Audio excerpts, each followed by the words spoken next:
Oh, hi, Grace. Welcome. Good morning. Welcome, everybody. Welcome, Deb. Welcome, Empress. Welcome, Agent. Good to see you all, friends.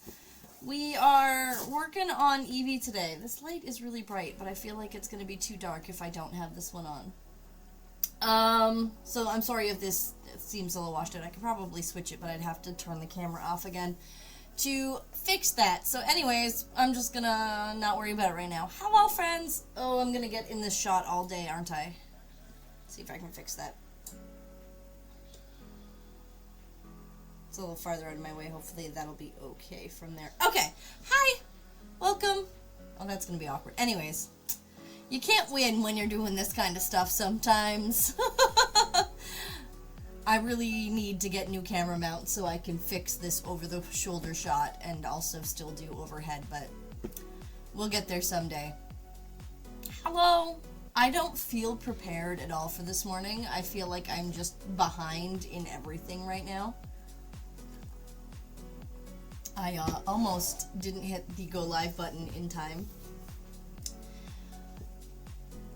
Now you're on cam, I have a suggestion for a case for Eevee. Sure, absolutely. What suggestions do you have? I was looking up some acrylic cases on the weekend. Hunter keeps mentioning that he's got some to show me that he has access to through his store suppliers, and I keep forgetting to get him to show me, so...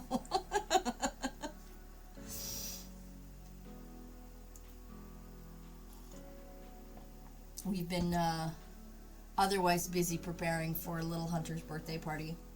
Little Hunter's birthday is in December, but because it's like smack dab in the middle of Christmas and New Year's, we always do their birthday party in January, and we just did not get it together in time. So it's in February this year, and it's next weekend, which I just realized is the Super Bowl. Because I don't pay attention to sports in the slightest, and Hunter had said that the Super Bowl was this weekend, and then I was talking to my work partner this morning, and he's like, no, it's this weekend, so I'm like, oh, great. Having my child's birthday party on Super Bowl Sunday, I'm sure that that made some parents very happy. I mean, it's earlier in the day, the party is over before the Super Bowl would actually start, but, you know, it is what it is. Most of the people are coming anyways. It's all good. It's only a small party. It's like 10 kids, so. A clear case, not a box. Well, I mean, I've kind of thought, like, what do you mean by, like, a clear case? Oh, sorry, it's the box that you store the TCG cards in?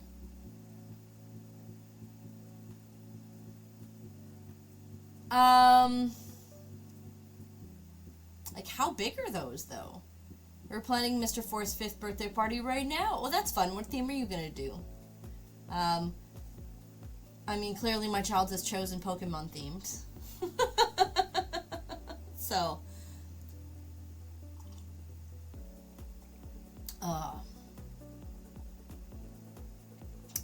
So yeah, so for the cases, I'm not sure. Like, he probably has, like, some trading card ones, but the trading card ones are generally smaller. Please hold, let me find one. Yeah, no worries. Why is my bandwidth unstable? Oh, we're brainstorming Eevee storage? I guess so. Sure, why not? We could probably do that while we actually get some work done. That might be a smart plan instead of me just yammering all day long. I'm really not doing a whole lot. I'm mostly just painting like the pads of the feet today. And then doing some shading, dry brush shading and stuff like that. But that's about it. I was thinking of Funko Pop storage case. That's probably close. I've looked at some of the Funko Pop cases and they're about right. But I have to make sure I find one that's tall enough. Because I need one that is about 6 inches by 6 inches by like 7 to 8 inches. Or at least 6 inches by anything less than 6 inches, but I'm assuming it's probably gonna be 6 by 6 because that's just usually the way they go, and then up to 7, maybe 8 tops, and then that should be good. Oh my goodness, I got some of the cool lighter paint on her, but that's okay. That's what touching up is for. That's why we kept touch-up paints around. So so we would be able to fix that should it happen.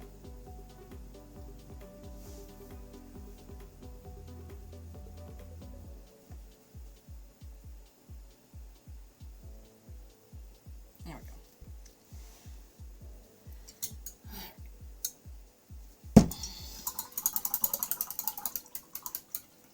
go. Or you could use the vehicle ones, but they're vertical instead of horizontal. Yes, I did think about that. But it would probably not work, just because, like, I'd have to get one if I was going to do that. I'd have to get one that is perfectly flat when you put it on, so that I could have, like, the background that would usually be the base be, like, the back of it. Because that's the only way that, I mean, from an aesthetic standpoint, that I could do something like that. Because otherwise I'd be, like, all weirded out by it. So, Amazon is not helping. Yeah, that's okay. I think I get, I don't know. So, like, I'm sure I'll find something that really works. I just haven't quite figured it out yet.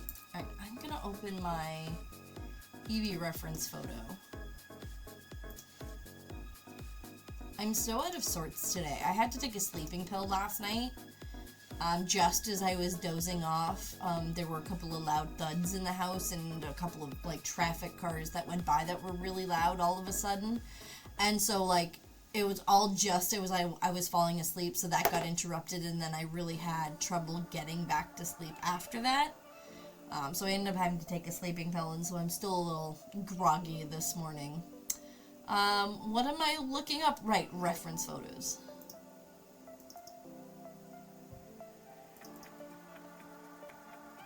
Reference photos of Eevee's feet. That's not what I wanted. Dragged and dropped it to my desktop instead of opening the bloody thing, because, again, I'm not that awake this morning.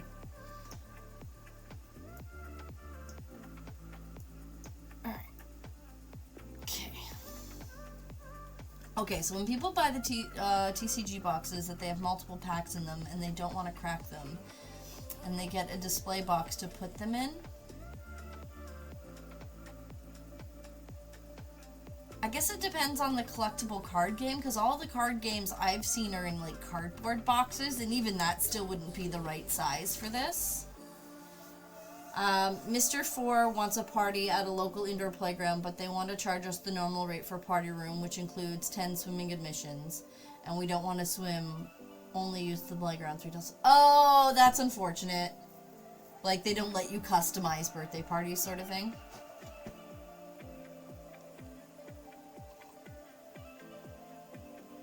And I can understand why you would not want to be responsible for swimming at a birthday party. That is definitely something you do with older kids and not younger kids.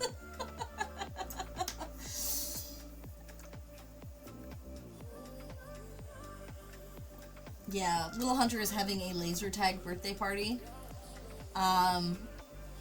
Which is kind of expensive per kid, but I mean, it's not the kind of thing we do every day or every year, so we'll allow it.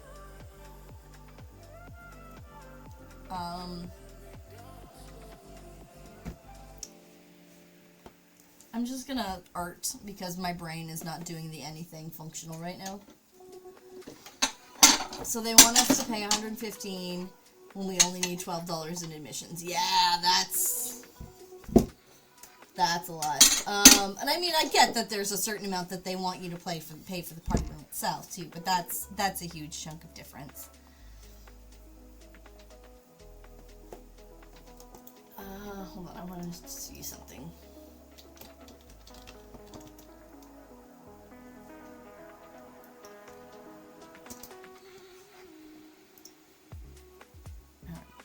I'll take a picture next time I go to my local TCG store.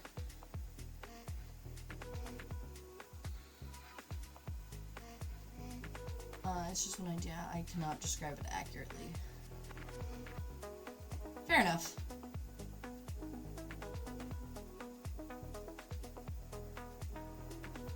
Alright. It might help if my brain worked and I could think of these things, because I probably have an idea of what it is. I've probably seen it. I mean, my husband owns a collectible card and tabletop gaming store.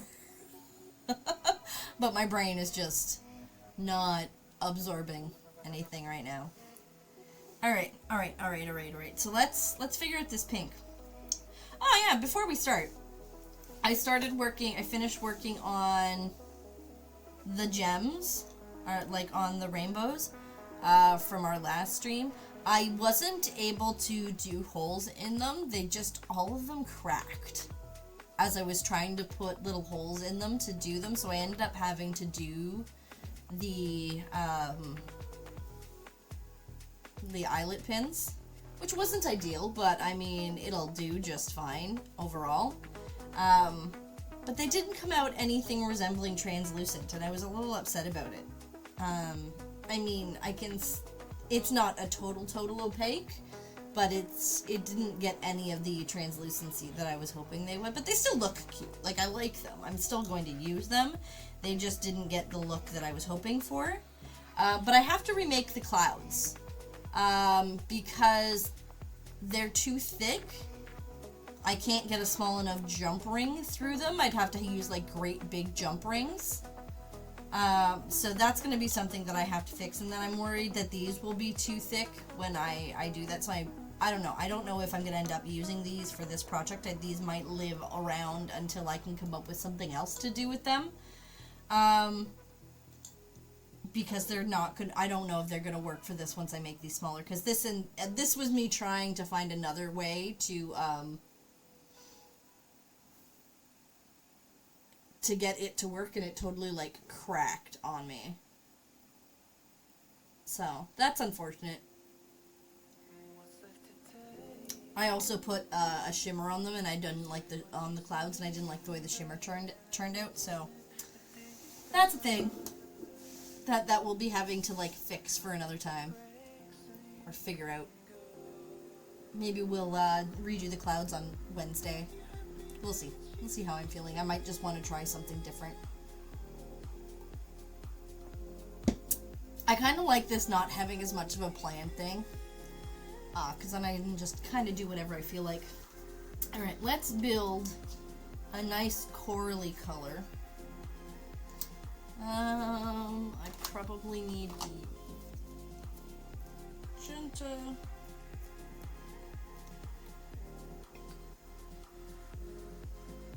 And I'm going to assume a little yellow ochre. Those are usually what I use to get my corally colors. And white. That is not white. I grabbed the wrong tube. I also, on the weekend, finally got my ass moving. And I got the Ko-fi store all updated with all of my, pretty much all of my jewelry that's currently available for sale. So everything's up there now, and it's all ready. And I feel like, because I'm at a point now where I have, like, a setup that I can use. Like, I know how to plan photography now for it. Like, I figured out a cute little setup that looks good. That was where a lot of my struggle was I was really struggling with staging my photography. Because it's one thing to be able to have, like, this close-up of your jewelry or whatever, but then you always need, like, a panned out shot, and I was really struggling with finding what I liked for that panned out shot. And I finally got a setup and, like, a little bit of interest that I really liked for it.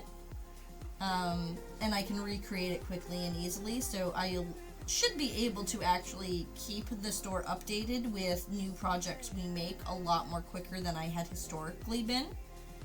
Which is very exciting that I'll be able to get stuff updated and published faster now that I'm there. And,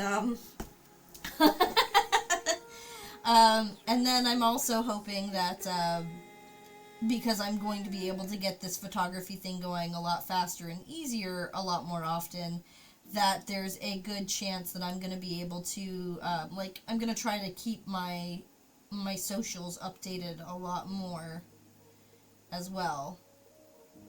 And I hope that that gets me a little bit of traffic.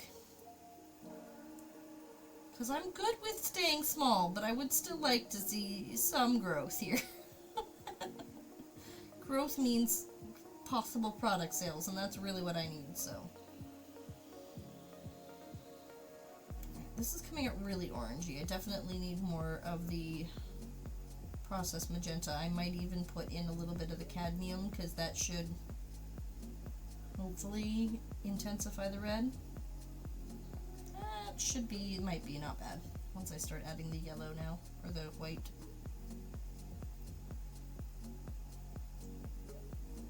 No, that's still too orangey. Actually, no, that came out better than I thought.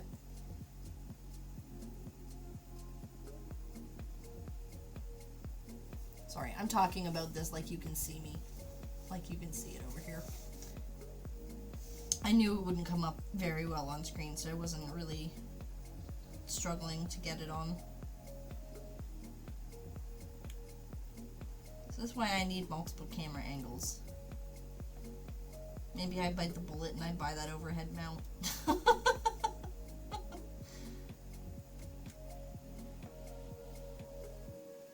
Alright, so there's my pink.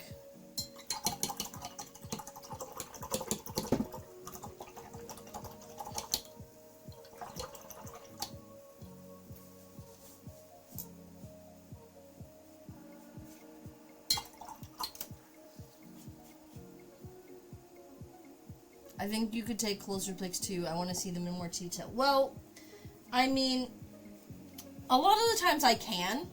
And I mean, the camera that I'm using is good enough quality that I literally could just crop into the existing photos I have and I'd still get enough. Like, the photo quality is good enough for that.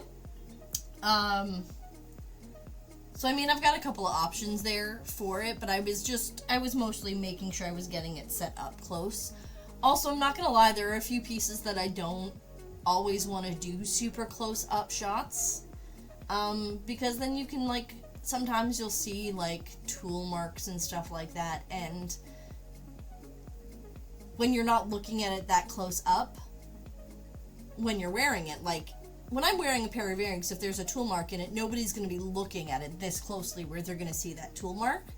But if you take close-up photos and show that, it's at that same degree, and it gives people the wrong idea that it's going to look like that the product they're wearing isn't finished, whereas at a distance that totally blends and it's not a big deal. So there are some pieces where I prefer not to do those super close-ups, just because, you know, minor imperfections and tool marks and things like that are super amplified in those macro photos that nobody would notice unless you're looking at it that close, but that's not how you wear jewelry, right? So it's hit or miss on whether or not I can really, really do close-ups that. Hello, Raven, welcome on in. Good to see you, friend. How are you today?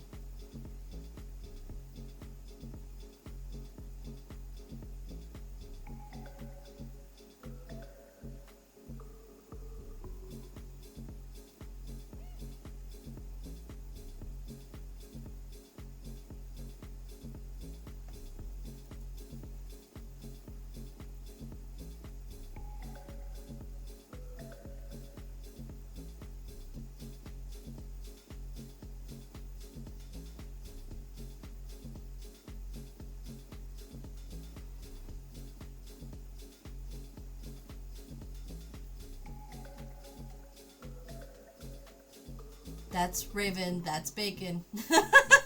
That's not Raven, that's Bacon. I generally only have one Raven at a time hanging out here, so I'm gonna stick with Raven.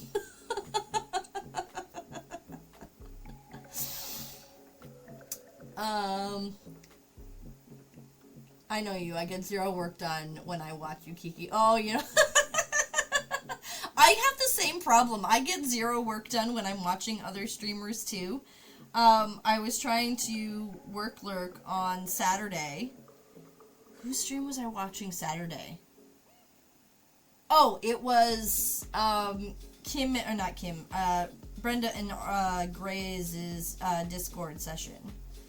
on the weekend, and I'm like, oh yeah, I'm gonna do product photography, and it was like so bad. I like got so little done because I was having so much fun with the shenanigans. Oh, don't worry about it. It's not that big of a deal. If you did, you did. It's not that big of a deal. Enjoy your meeting!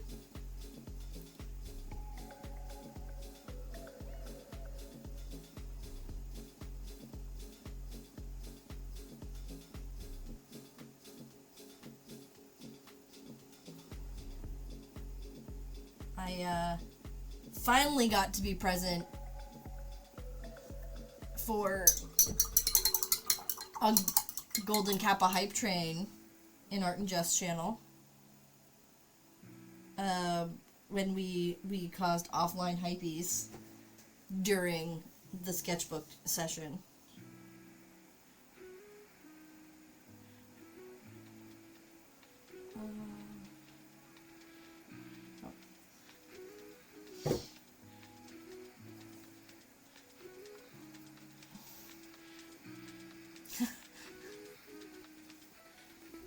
Oh, we're talking channel points? Is that what we're talking? I was confused for a second there. I'm like, yes, okay, that's what.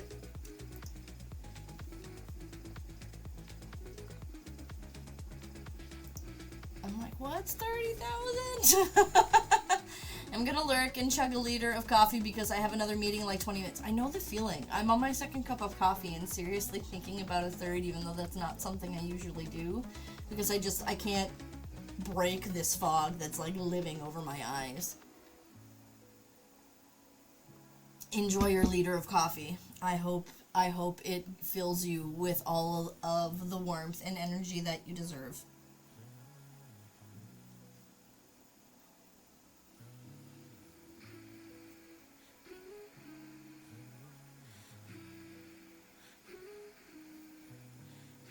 I remember I used to have like a picture on my phone at some point or somewhere. Oh my goodness. We're getting catnip, are we? I don't even know if I have any down here. Okay, cuties! Where's my catnip? I've got some hiding in here somewhere. There it is. Good day for it too, because I've got the camera set up in a way that I should be able to change it easily enough to get the cats in. Liliana! Marshmallow! I might have to actually bring Liliana down. Runs off to join cats to get catnip. No problem! Liliana! Marshmallow!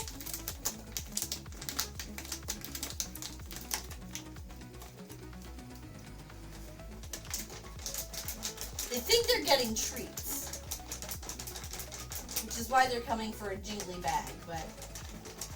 Lily!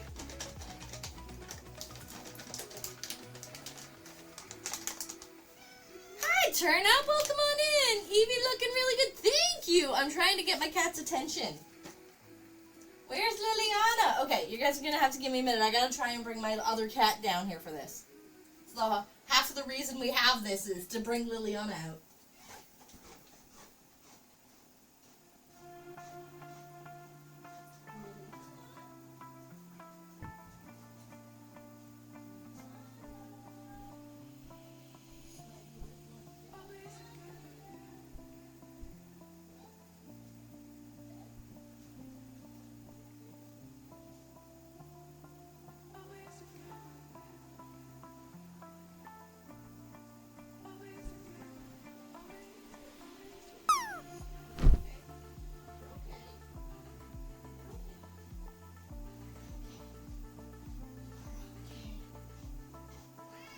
No, you don't like being picked up. You're okay.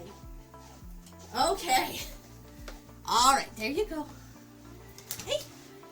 Liliana does not much like being picked up, so. Alright. Hey. Lily. Liliana.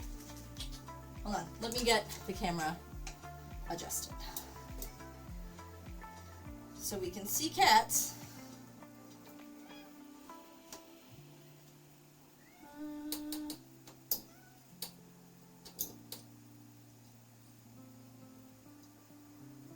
Hold up. Yeah, I know you want the catnip. I'm sorry, I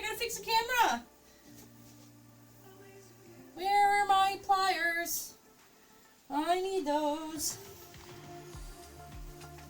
There they are.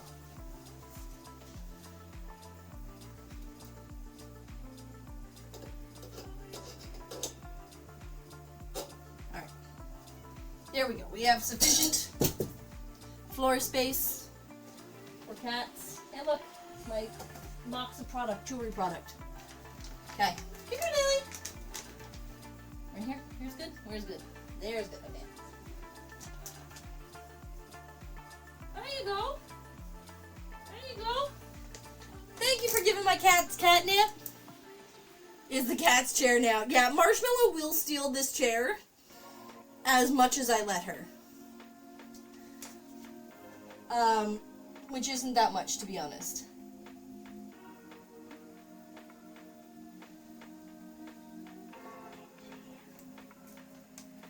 The perfect time, right? You actually get to see Liliana. How often does that happen?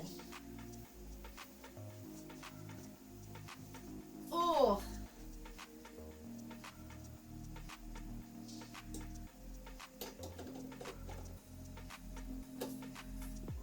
There we go. That's good. There you go, girls. Yeah? Marshmallow, did you seriously eat all of your catnip already that you're stealing Lily's? Lily? Lily, come back here. Hey, don't let Marshmallow bully you. Come here. Come here. Come here.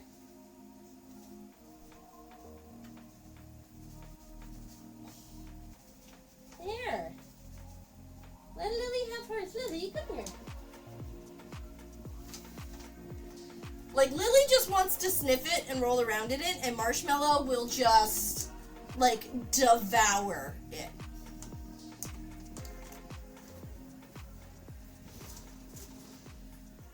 Thank you so much for catnip time. It's been a while since we've had catnip. Lily, come on. Don't let Marshmallow steal it all. You're such a suck-up. You're such a... No, we're just done. Alright, Lily's done, but we can have Marshmallow hanging out for a few minutes. Ooh, what a nice low light nightbot there. Hi, both floofs. It's such, yeah. Liliana is very a reserved cat.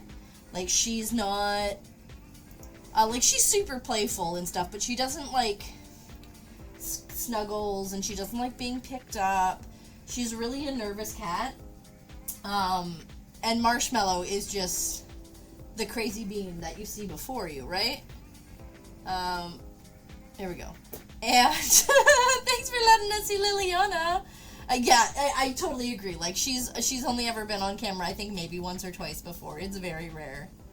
And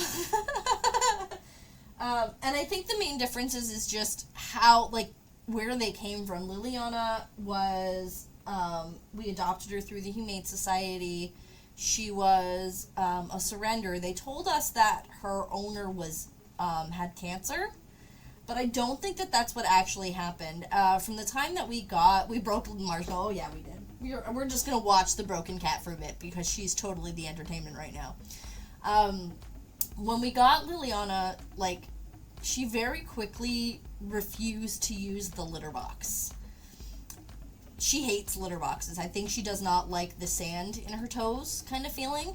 So she refuses to use them. So she was peeing and pooping all over the carpet all the time.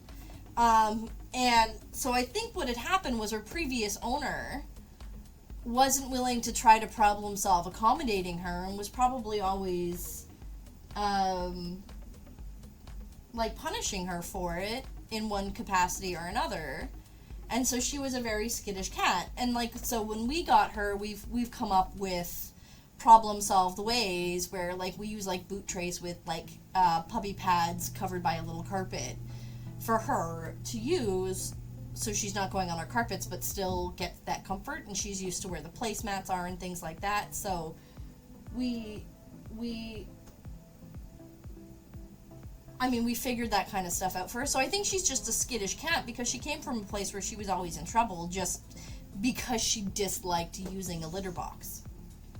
And Marshmallow was, our kitten from the beginning. She was never she was never in a situation where she had to you know, be in a traumatizing situation. She was just happy-go-lucky from the beginning because she was allowed to be. So I think that that's really why there's a huge difference between the two of them. Is just Liliana didn't have the lackadaisical beginning to life that Marshmallow did. So, alright, let's put this camera back.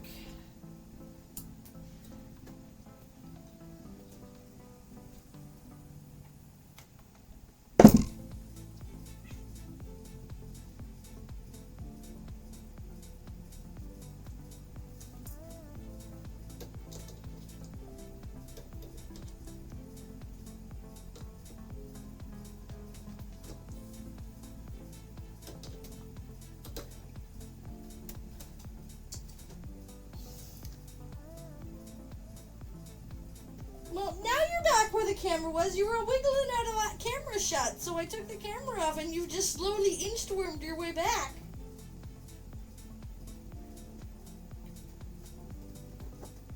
You're so high right now. You are so cute. Yeah, you are. No, I'm not playing with you. I'm giving you pets. Ow, that hurt.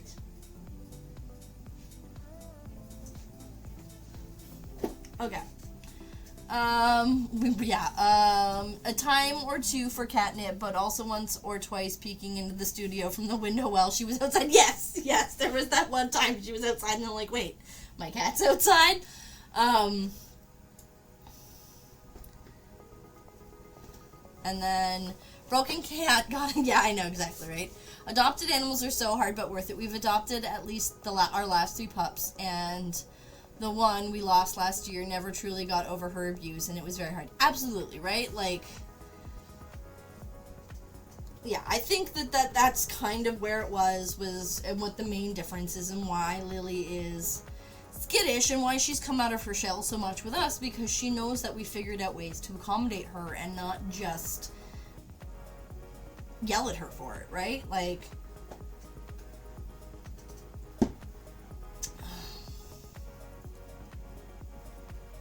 so we've been very Marshmallow. Yes, well, that is very true. Lily doesn't really like eating it so much. She likes smelling it. Well, she does like eating it, but she likes smelling it and rolling in it. Which is how they actually get high. If they eat it, it actually makes them sleepier. So it really depends on what your cat does. So right now Marshmallow's high because she's been sniffing it and rolling in it, but before too long she's gonna conk right out because she was eating a lot of it. With any luck, Marshmallow will conk out in the window, and then we can have kitty window cam.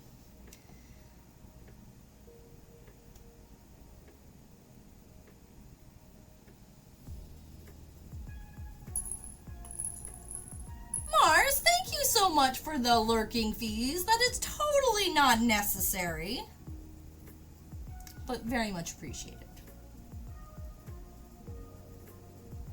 Thank you for the lurk.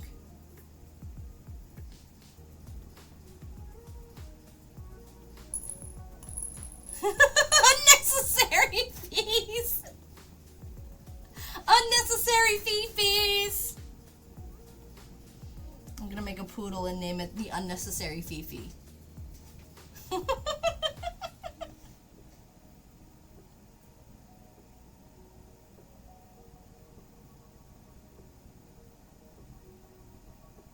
Put some cute sparkly bits on her collar.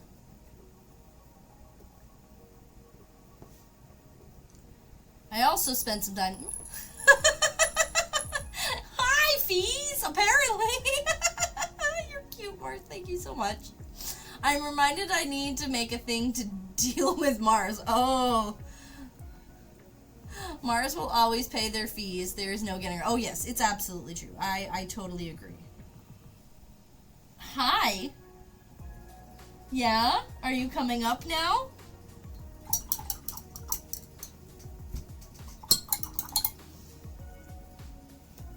Hi, what's up? Shipping and handling fee. You know what? Shipping in Canada is very expensive. I do need the help with that. Hello. Hunter and I were talking about that this morning, like just how bloody redonkulous shipping fees are from Canada. I'm like, I have friends in the States who are like, yeah, I'm gonna ship this thing across the country and it's gonna cost me like $6. And then they're like, and I'm like, yeah, that would cost me like 18 here in Canada, just like even within the company, in the country and stuff. Raven needs chaos in her offline chat feed. Are you starting offline hypees and other channels, Mars? I mean, good for you, but I'm not even there. Honestly, the 6 is more ridiculous. Like, it's so like, and I mean, don't get me wrong, I would love it. It's just, I don't know why shipping is so expensive. Like, even when you get like corporate rates and stuff like that, if you ship regularly, it's still ridiculous. It is so expensive. And it makes it really hard for someone like me who makes small item product, because I have to charge almost as much as shipping as I do for the product itself, and it makes it really not that great again. Bye, Mars! Time to drive! Bye! Thank you for popping in and being so generous, you sweet bean. Thank you for chaos. Hello. Are you coming up? You just gonna sit there? You don't know what you're doing, do you? Yeah, you're shaking your head because you're all out of sorts. You're funny. Okay. Oh. Yeah, shipping is ridiculous. Feet! Feet. Aha, feet! I'm also going to get this back out because I realized now, when I was working on it, that there's spots down here.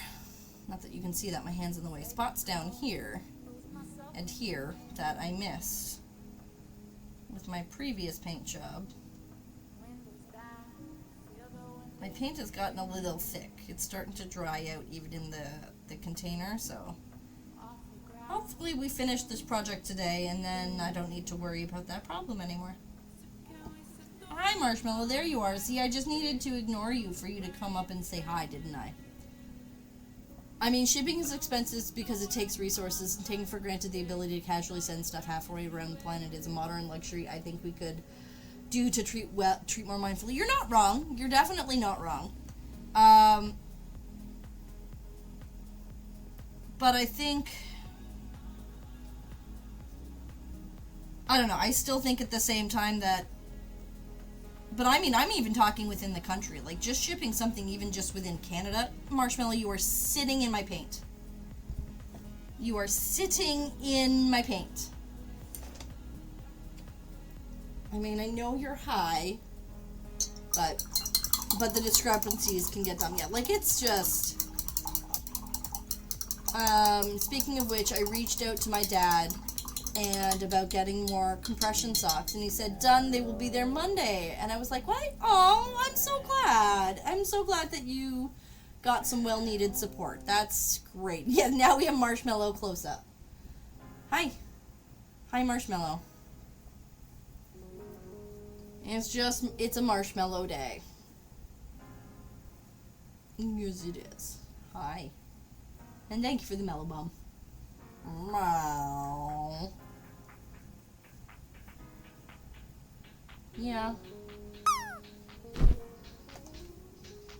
Somehow, some way, I'm going to actually get this sculpture finished. Because every time I try and work on Eevee, something happens. And I don't get much work done. I would like, ooh, good land, Nightbot. So Nightbot holds both the high and low today, because of course Nightbot does.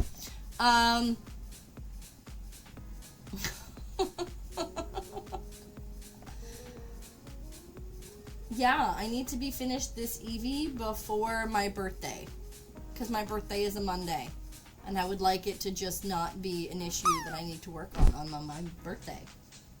Right?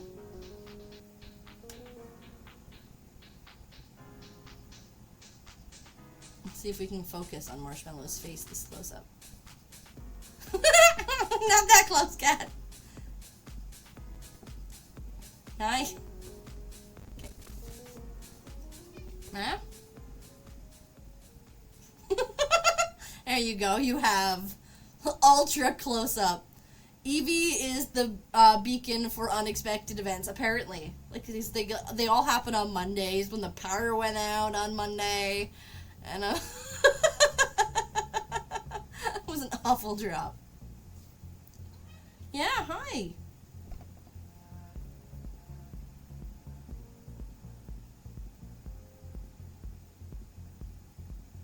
Hi. Ow! Ow, ow, ow, ow, ow. I'm giving you pets. What do you want?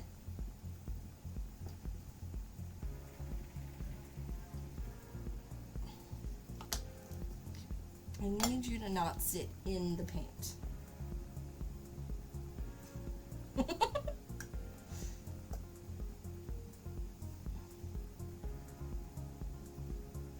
Hi.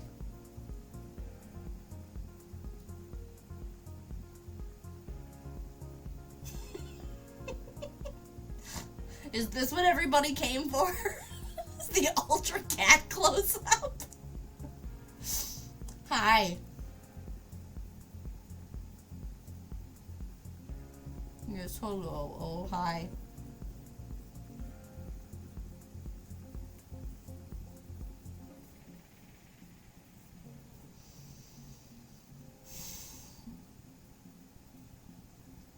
It's my eye.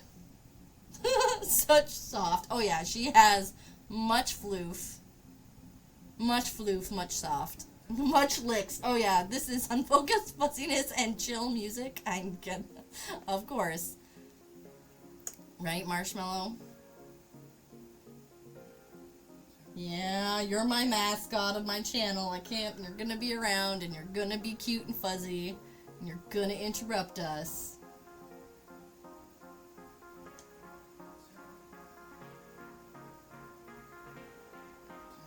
You have like 2 more minutes, and then you're going to vacate so I can get back to actually painting.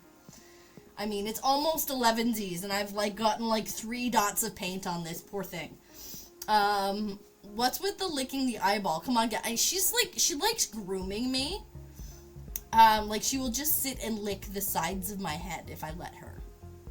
And so I think that was just her getting ready for a whole grooming thing.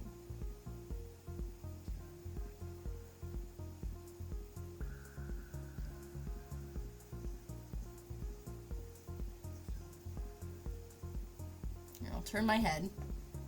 No, that's my ear. That's even worse.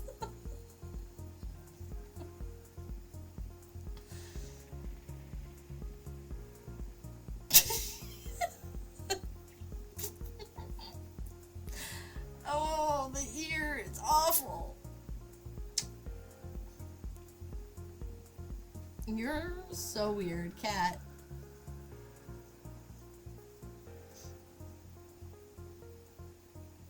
Right? Okay. Can I interest you in a window? I will put you up there. There should be birdies. I fed them this morning before I came to stream. Right? And if you hang out there, I can leave you in the window as the 11Z screen.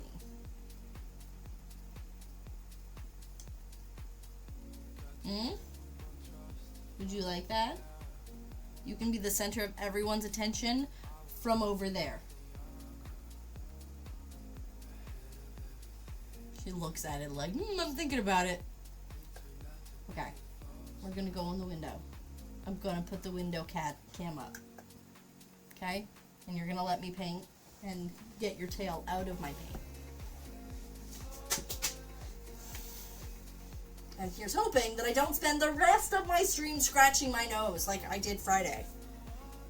Alright. Yes, I know. Up you go.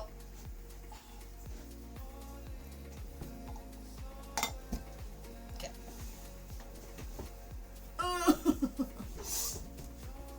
Yeah, what's with the licking the eyeball? My cat is weird. That's what's with the licking of the eyeball. Okay. Let's get this back.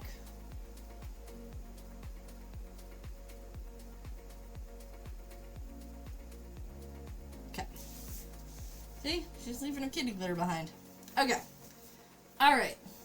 Cat's up there. So, we can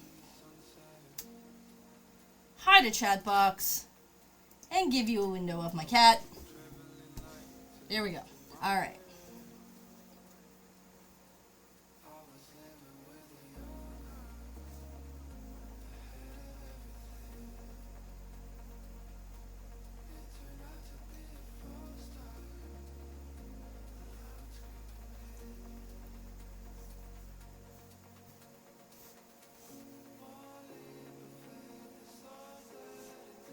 It's gonna be awkward. Okay. That's not bad. That's not bad. Okay.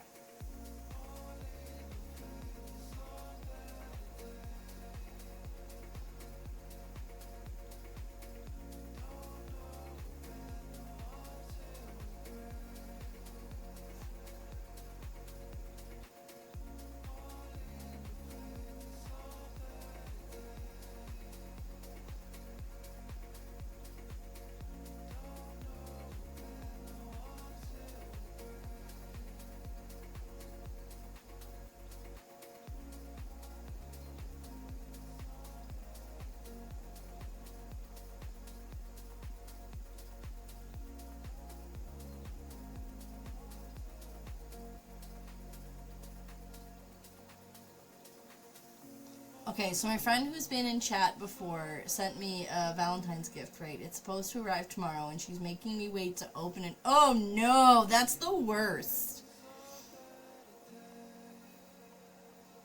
Hunter tried to make me do that for Christmas with one of my presents, and I'm like, but you told me about it. I was around when you went out of the building and purchased it for me, and I actually really need it. And you're gonna make me do that? Like, that's not fair. Because it was like something I used for stream, and I'm like, but, and he caved. He let me have it, but. Alright. I think I need to turn this light off. It's too bright. And hopefully it's not too dark without it. It's just too bright. And it's washing everything out. So we're a little shadowy, but we'll be okay, I think.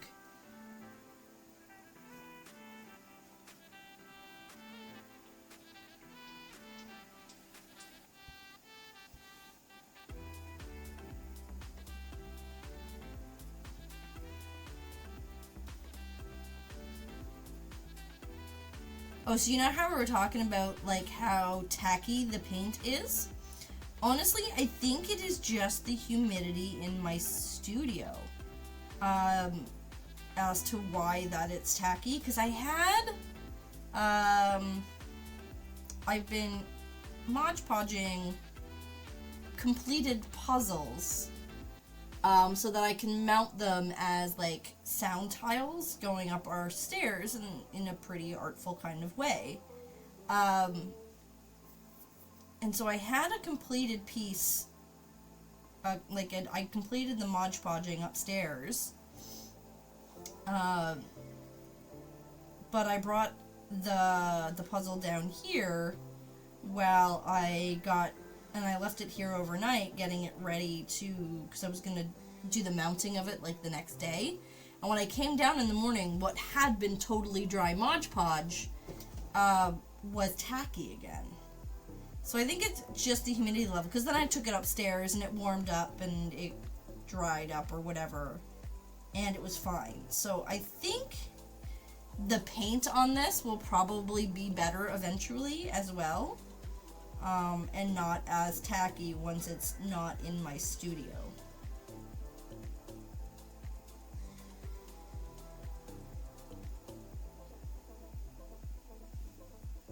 Which will also change shortly, because I'm also going to get, I have to get a space heater in here soon.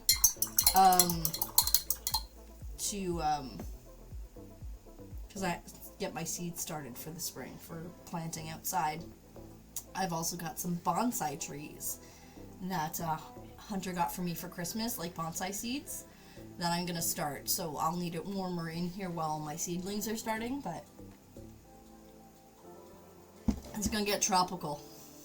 or borderline tropical. I also need to clean up that whole corner of my studio so that I can get like my grow lights going and stuff like that. I found grow lights at the dollar store, like grow light bulbs, that I'm gonna try out.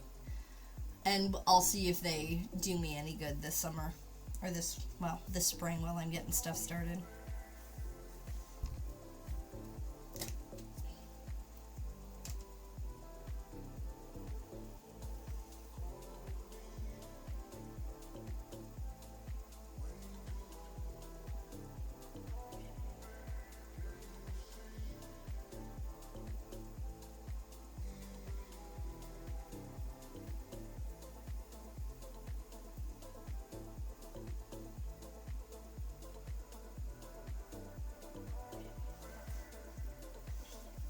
Alright, so the main pink is done, because I really didn't need much, and it doesn't really need a second coat.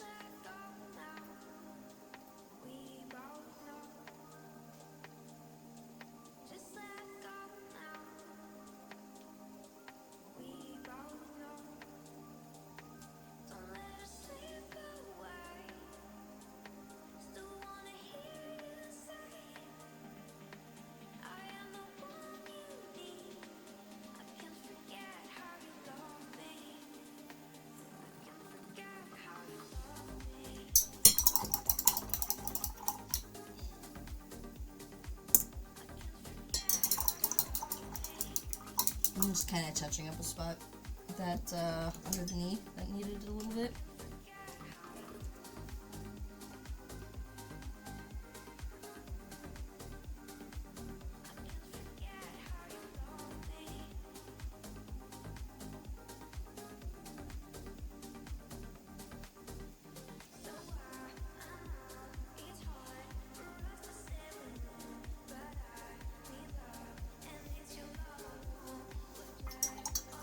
I may have asked already, and if I don't, if I have, sorry, does the paint need to, in the oven, is it air drying? It is air dry paint, it's just straight up acrylic paint.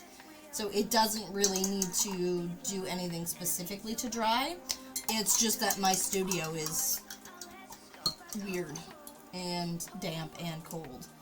So it's cold because it's in the basement, and it's damp because, well, basements are always damp, but it's especially damp in my studio because, or I'll say humid, it's not really damp, like it's not gross, but because the sump pump is in my closet, so it makes it humid in here, which is fine. I prefer the air a little moist, it's just awkward that way, or for stuff like this with drying, so it's just a tiny bit tacky, but it should be okay. Alright, I'm really annoyed with the fact that I keep arming over here, but it is what it is.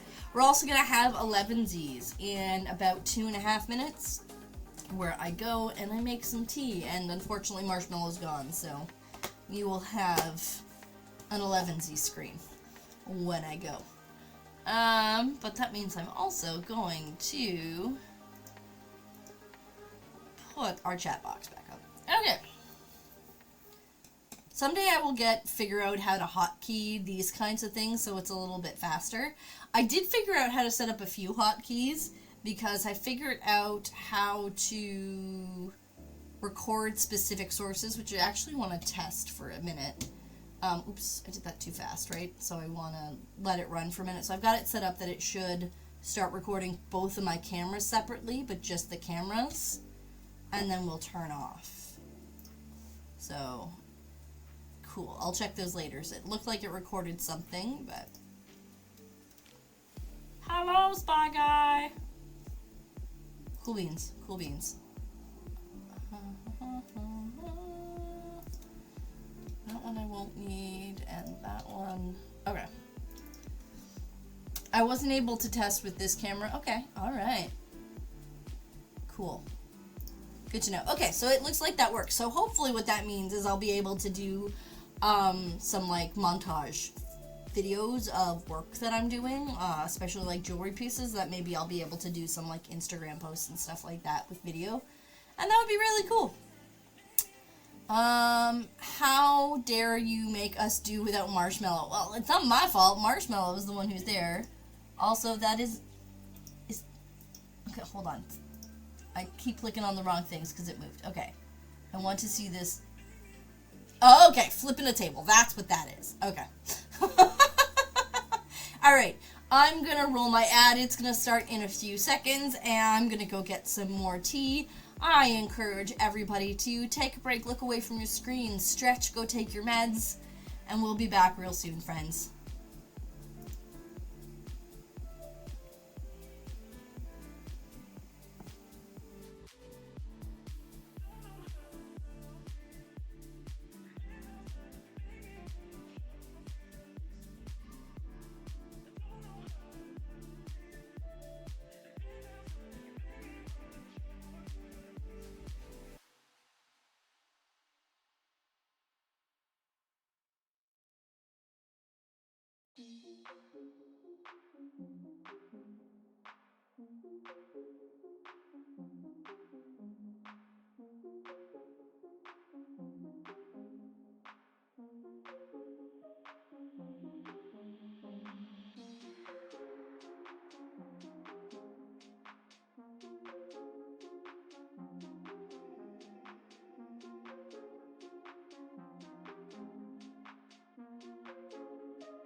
Welcome back, friends.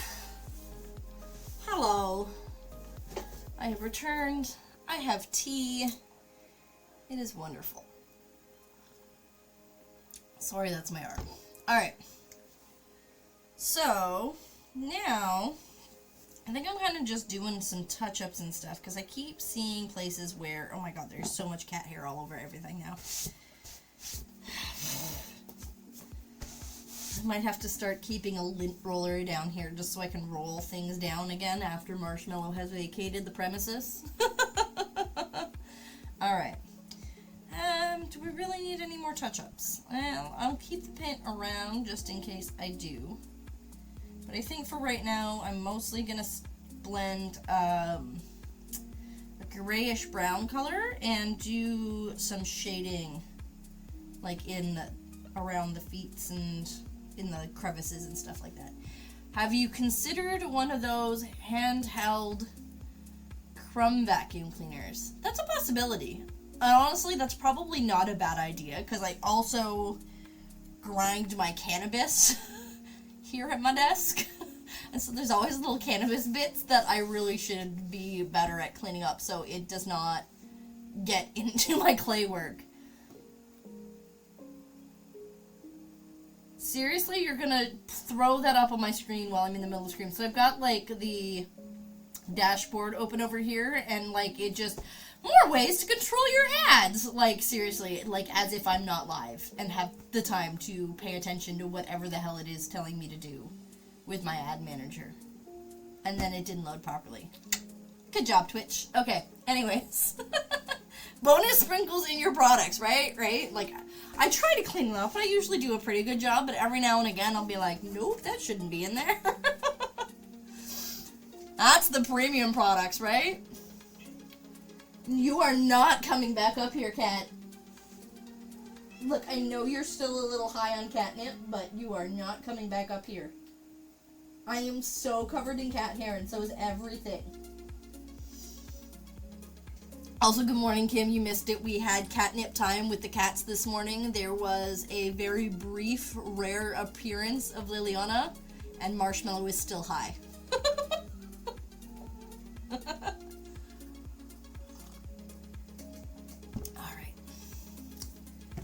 Okay.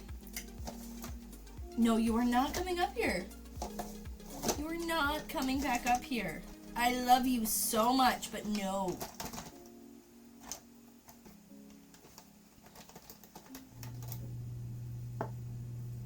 Alright, so I want something that's more in the gray family with a little bit of brown to it.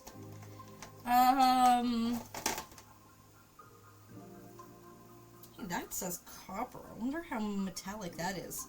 I'll have to look at that one of these days. I'm going to pull that tube out so I can look at it later.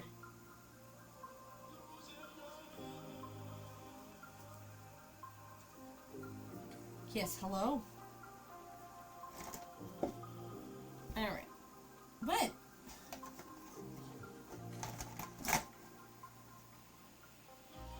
Yeah, I know. She's pawing at my sweater, which is usually what she does when she wants me to play with her. Which clearly I can't do right now. No, I can't go play. I'm sorry. There's some gray paint.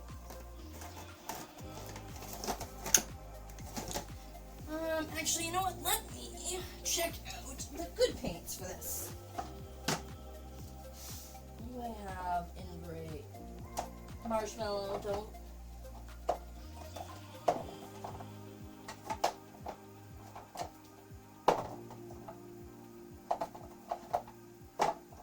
Really dark gray.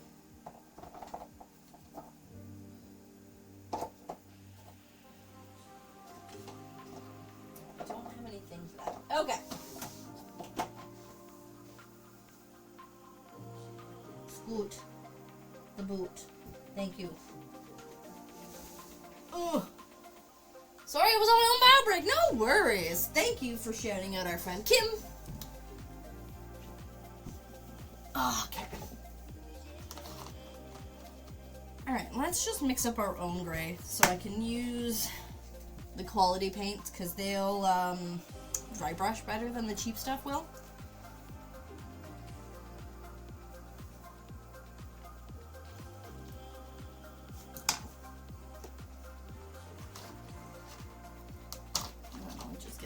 much of the green and the red to brown it up as I need to, and maybe some of that. Okay.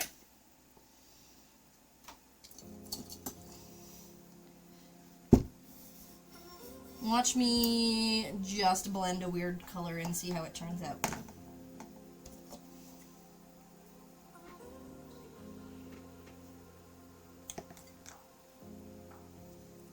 To be fair, I'm not that great with my color theory. This is still really washed out, even after I turned out off that camera. Or off that light. I don't know why that's so bright. This light isn't that bright and isn't reflecting directly on here, but it's still really bright for some reason. Okay. So let's build first a gray as a base. I really only need a little bit of black. I don't need it super gray.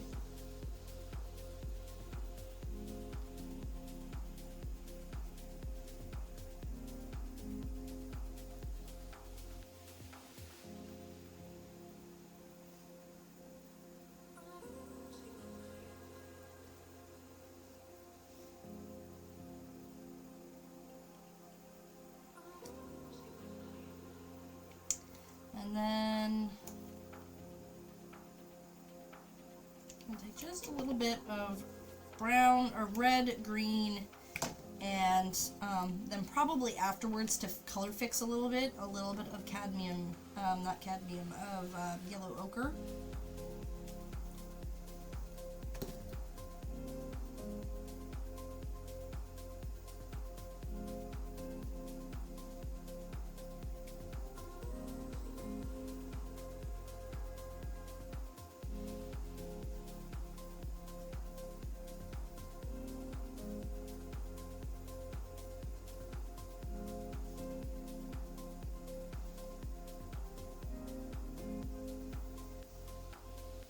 This is just making a big mess and not doing as well as I would like it to. Okay.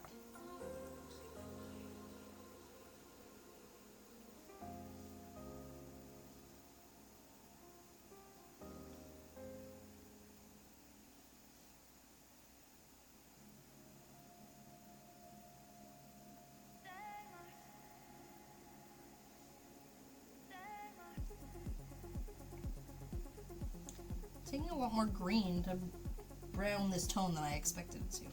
I know it looks really, really light for you on screen. It is pretty light, but I might add a little bit more black into it once I get the color tone more or less right.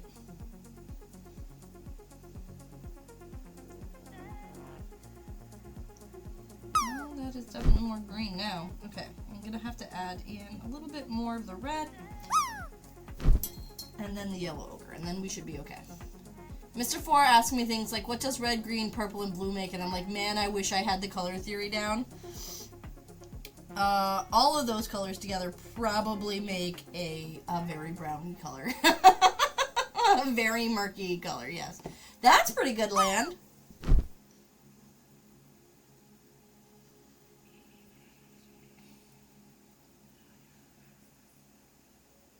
Alright, now getting purplier. So I think if I add in some yellow ochre now at that point, that should probably, hopefully, even out my tone. I still have some yellow ochre over here.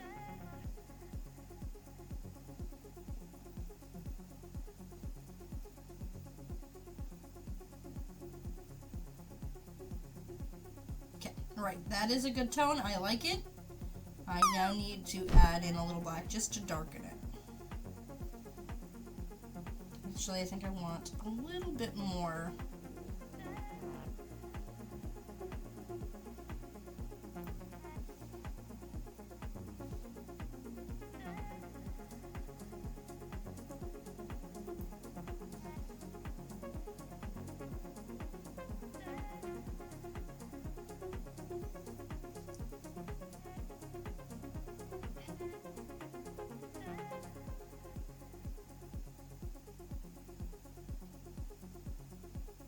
That's not bad. Alright, and then I can darken this up a little bit if I need to with some black if I need a darker shading, like a darker shadow.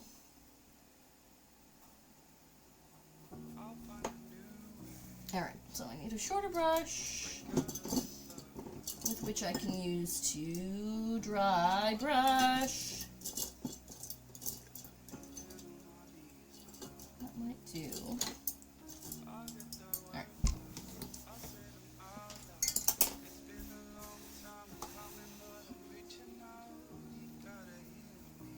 It was a land for 23.8, but since Empress had a higher land, you faded into the background. Oh no, I'm sorry. Agent landed for 11. Well, at least we've had some lands. That's interesting. It was really interesting because they mix colors of light into the Paw Patrol movie, and they make white. So I was able to explain that mixing colors of light and colors of paint will give you different results. Absolutely, right? I might actually finish an 800-page book in 15 days, and I'm so excited. Oh, that is exciting. I'm an incredibly slow reader. Like, I read quickly if I sit down and read for long periods of time, but sitting and reading for long periods of time is not something I'm capable of. In the intro of the Paw Patrol movie. Oh, that's cool. I think I saw I don't know if I saw the Paw Patrol movie or not. Hunter yells that I did not, which is probably a good thing. I think it was in theaters after little Hunter had already gotten into that kind of stuff. Or out of that kind of stuff. They had been into... Recent. It was like within the last year. Oh, okay, fair enough. Also,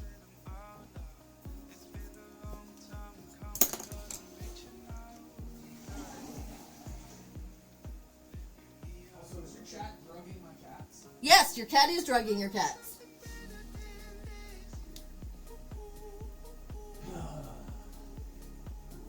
At least I didn't steal them from you this time because of it. That is correct.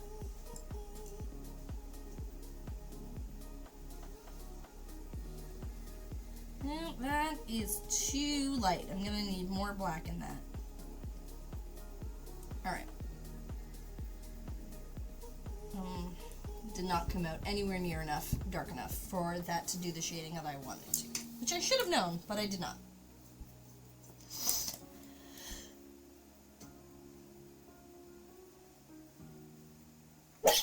Sorry, because I'm relatively new to dry brushing.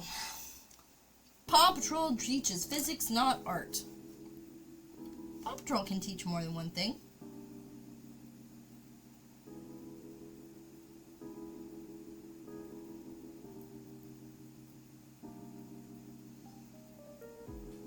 All pups are bastards.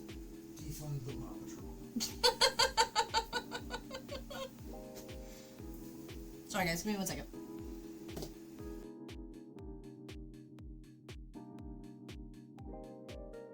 Alright.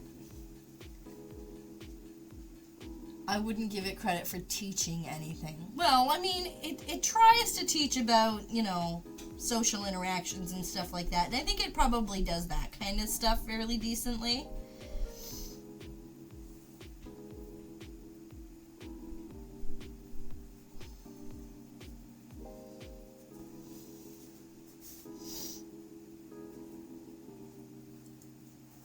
Hunter said that all pups are bastard, defund the Paw Patrol, is what Hunter said.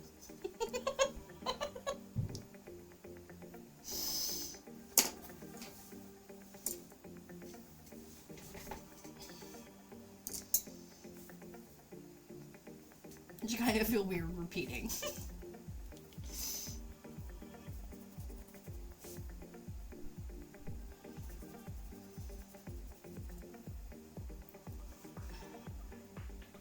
I don't like this camera angle. It is not really working out well. Let's try more of an overhead one and see if that's a little better.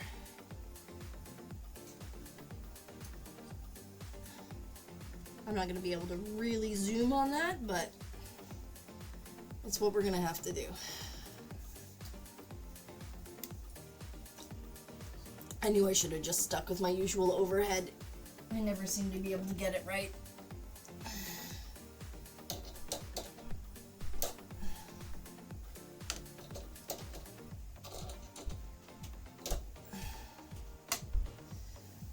I fully agree. I hate the show. I swear my kid is worse for watching it, but it's been 3 years and he's obsessed. There, I'm off my soapbox. Yeah, well, we all need a soapbox sometimes, right? Okay, come on. Alright.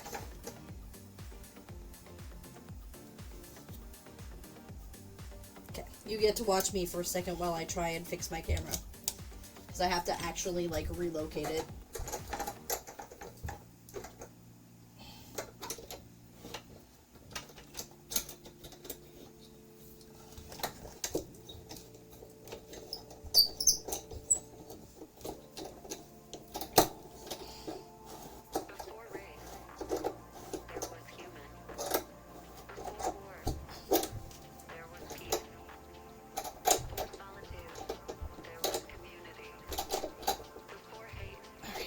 Good.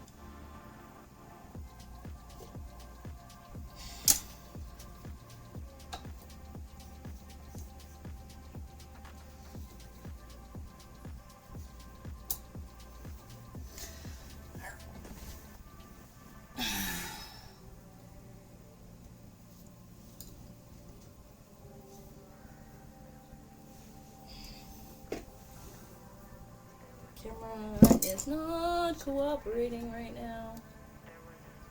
Oh, there we go. That helps. Okay. Alright. Good stuff. Okay.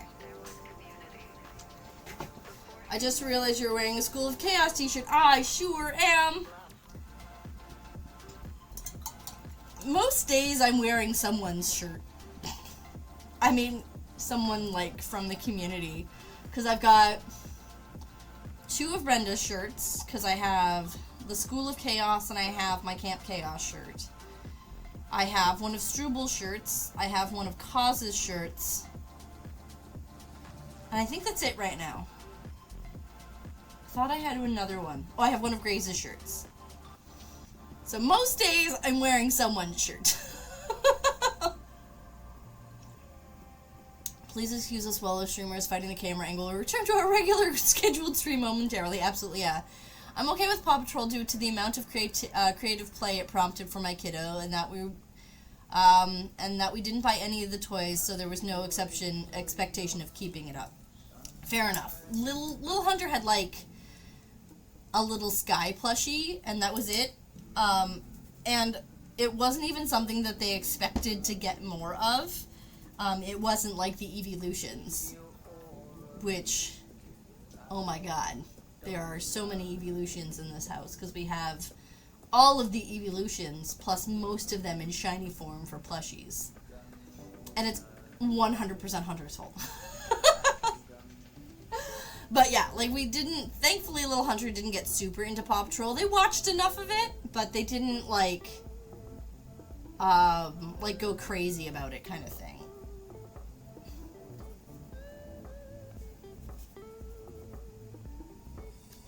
I should send you one of my baseball shirts and you can wear me too. It's true.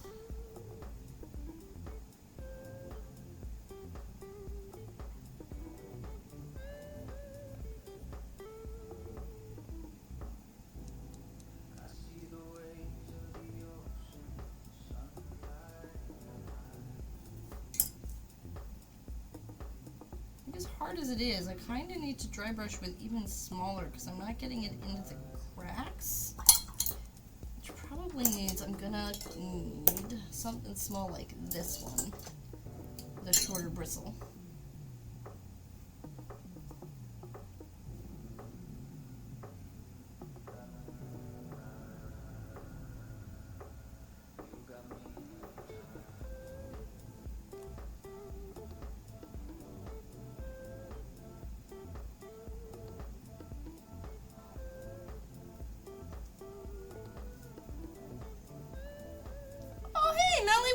Jen! Good to see you. Thank you for the lurk. You go around town with special needs baseball and you could be like, what? You know what? I wear a Sauce Daddy t-shirt from Kaz's channel. I don't worry about what people are thinking about what my shirt says about me. I only care about what I'm supporting.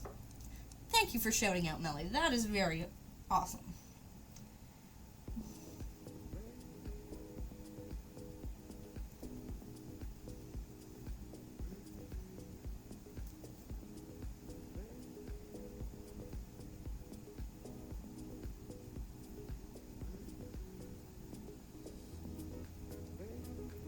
Meeting time!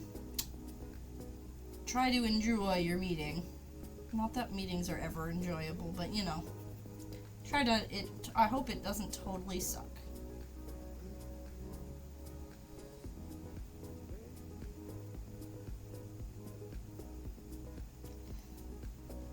But if those call center meetings are anything like mine, you're just grateful to be off the phones for a while.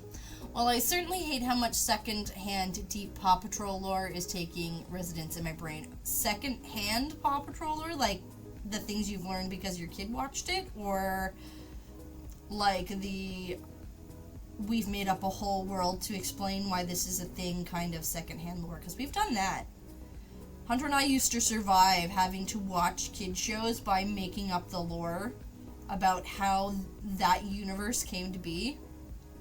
My favorite was because we made up one about Blaze and the Monster Machines, about how, like, it was a post-apocalyptic society, and the cars became sentient, and, there was some sort of war between them, and that's why there's only, like, 2 humans around. Like, they made, like, a pact, like, we'll keep a couple people around to help you keep maintenance, but otherwise you stay out of our space and we'll stay out of yours.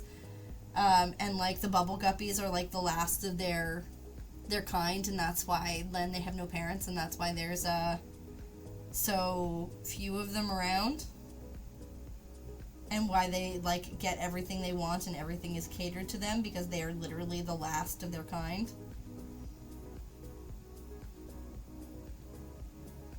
The things you do to keep yourself interested when you're forced to watch children's shows.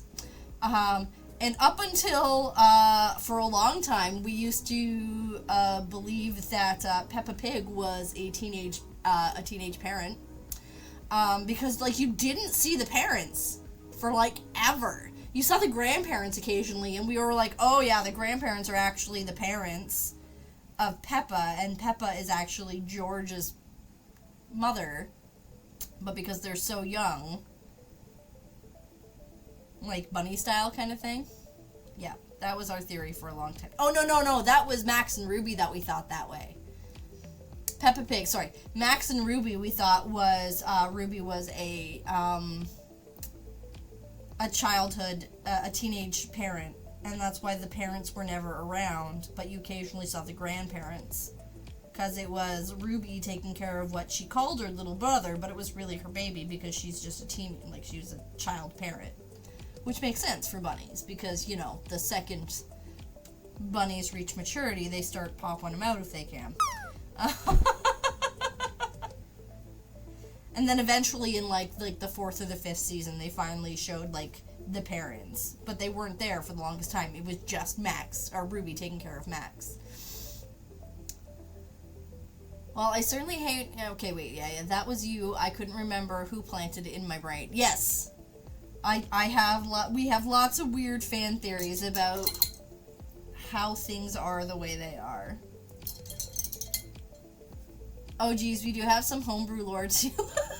There's a whole second team of farm animal and Paw Patrol led by Curly Hair, who's pretty much a Mary Sue, and the main animal is a pig called Wonky, who is useless but socially adept. Nice.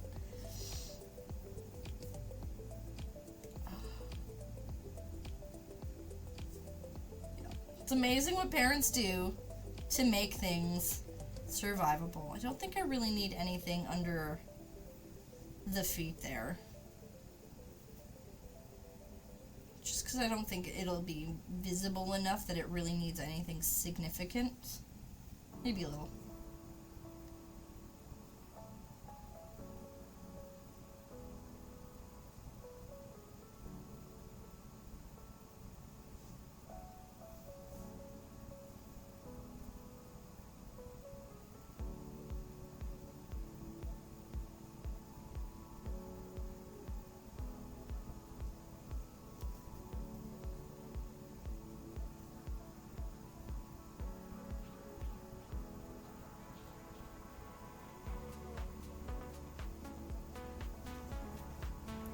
have been released from work meetings. I am very glad, Raven.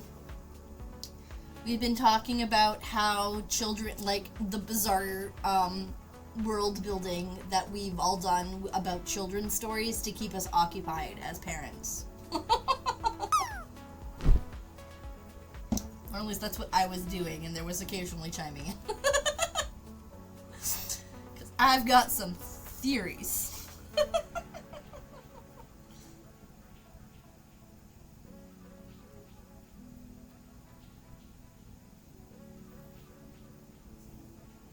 Ooh, that's a good land.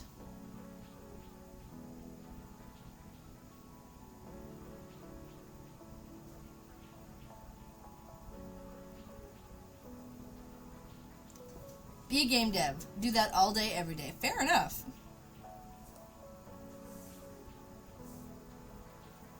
Huzzah! Huzzah!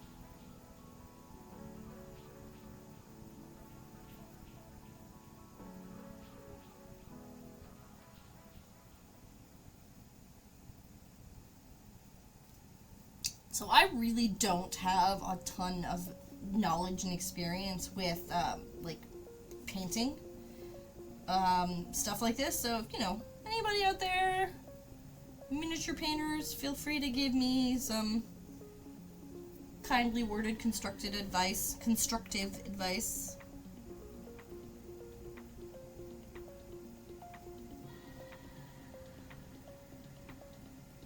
Kind of winging it as I go.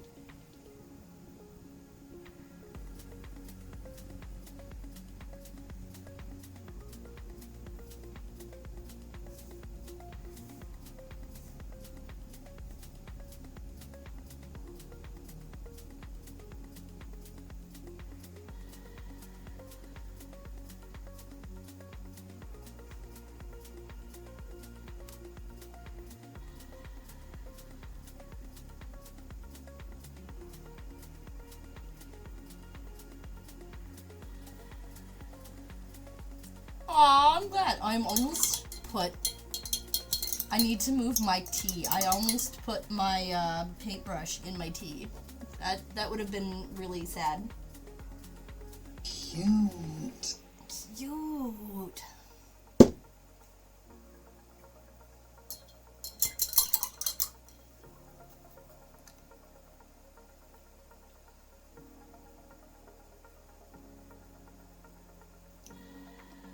At some point, we'll probably get to add more of those kind of commands in. Oh, yes. Tea is life, because the more I transition, I haven't started yet, but the more I transition redeem pop-ups to the new Twitch native setup, the more space I'll have in Trigger Fire for more stuff that are just commands. Not that I'm anywhere near my allocation right now, but there may come a day where that happens, so.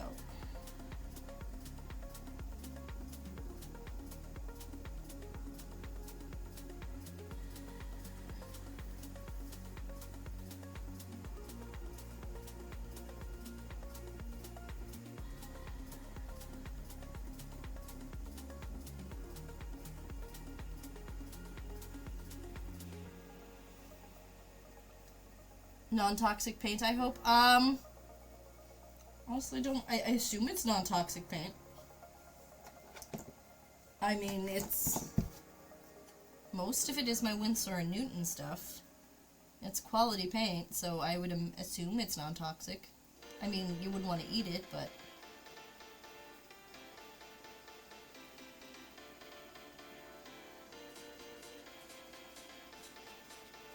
going to assume that this is non-toxic. I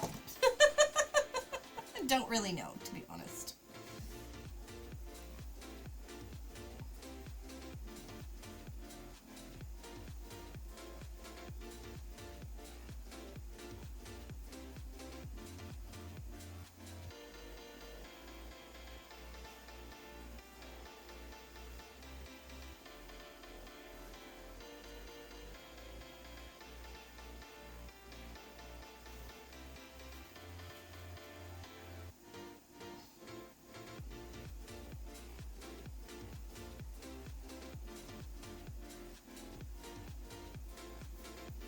If it accidentally ends in your tea, it's not the worst thing ever. They probably get upset. Oh yeah, like it's not like it would kill me, but I mean, I'd be like the kind of person I'd be like, you gross, now I need new tea.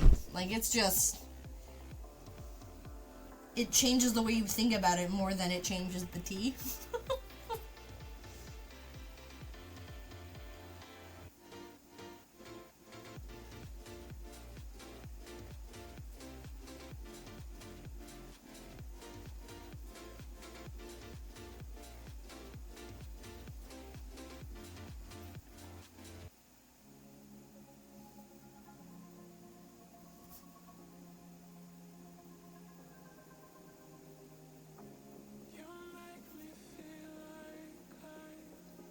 That was literally the worst drop ever. I missed it. Did it just, like, go straight down?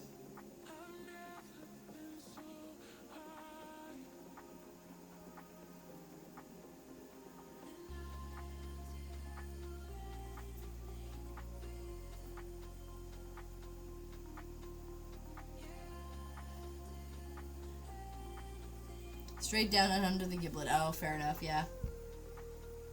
Let's see if I can do better.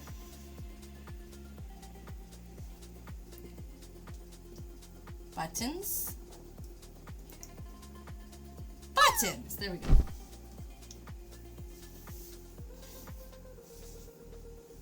Nope. See? Look, I'm doing the same thing.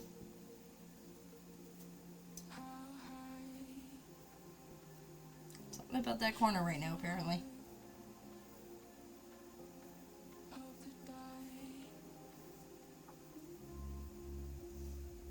I landed on top of you!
Don't really need a lot of this, just want the tiniest bit of shadow into the crease here.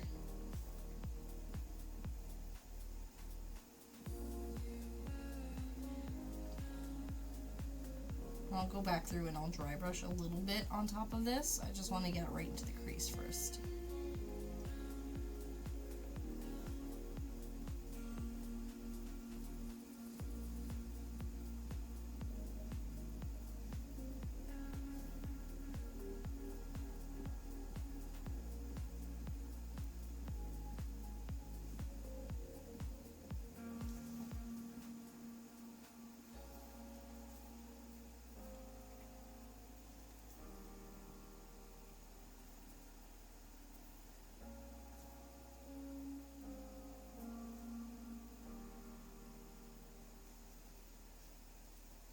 All my mini painting knowledge was absorbed from watching YouTubers. I need to get painting and see how many bottles are dried out from sitting on a shelf for too long and how many are salvageable, right?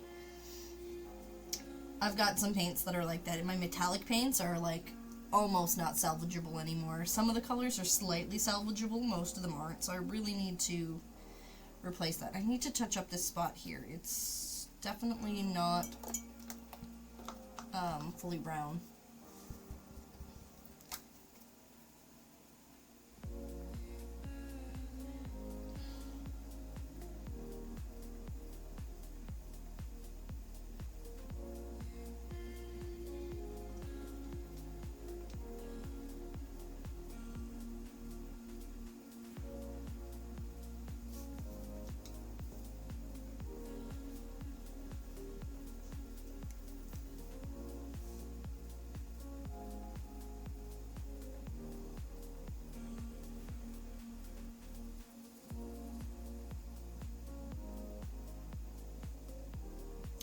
Come back to that spot then for painting and dry brushing, because clearly that's going to need to dry first.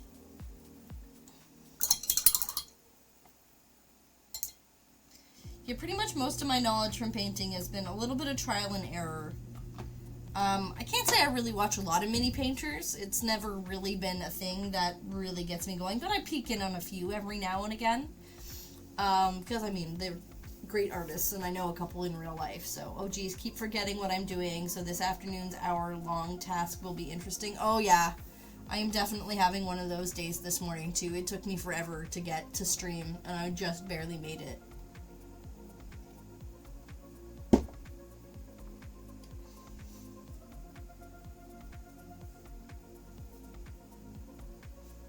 My problem, though, was I, slept poorly last night. I had trouble getting to sleep because just as I was dozing off, there was like a series of like Hunter made a loud thud, and then there was a car that went by, and then Hunter made another thud, and then there was another car that went by in like a 20-minute span. So every time I started to doze off, I got jolted awake again, and then my nerves were fried. You know how like when you're trying to sleep and your nerves get fried and you just can't sleep? Because like you've been startled. So I was like in like that startled mind frame, and I couldn't sleep, so I ended up having to take a sleeping pill, and my brain is never quite the same the next day after I have to do that, so. But it's better than being a zombie the next day, so it is what it is.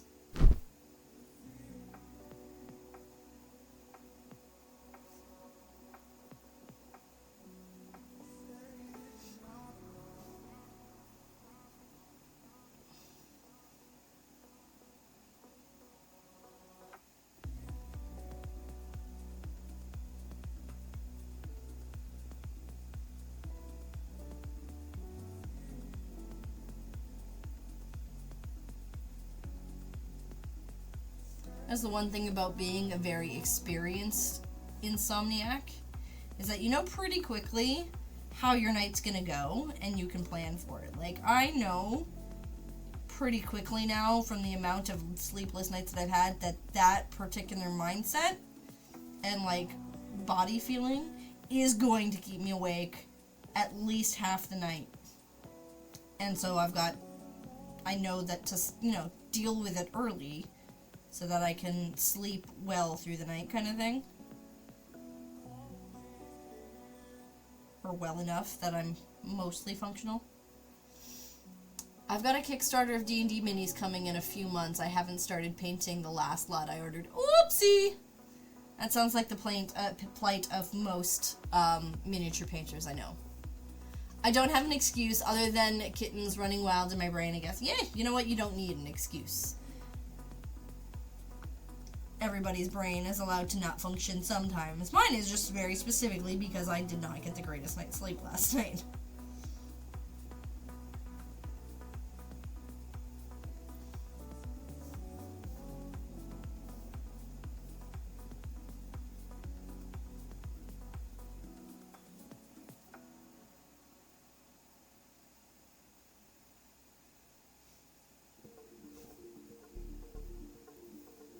Stop thinking about catnip.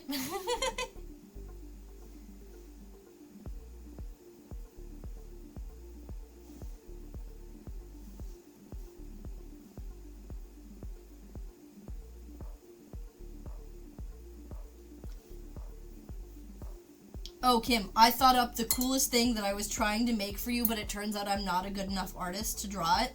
I was trying to draw for you, and so you might be able to just collage it instead, and I'm hoping you can, because I couldn't draw it.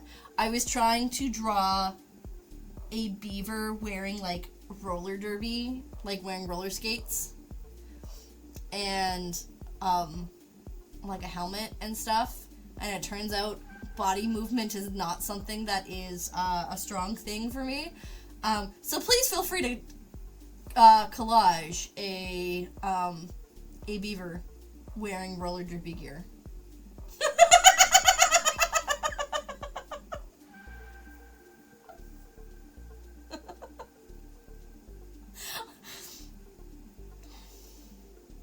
I tried. It was not great.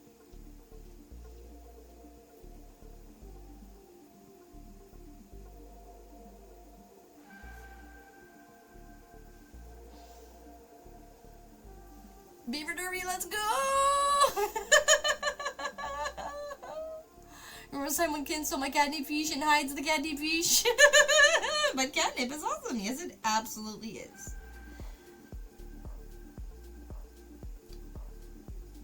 We'll just have catnip fish dreams.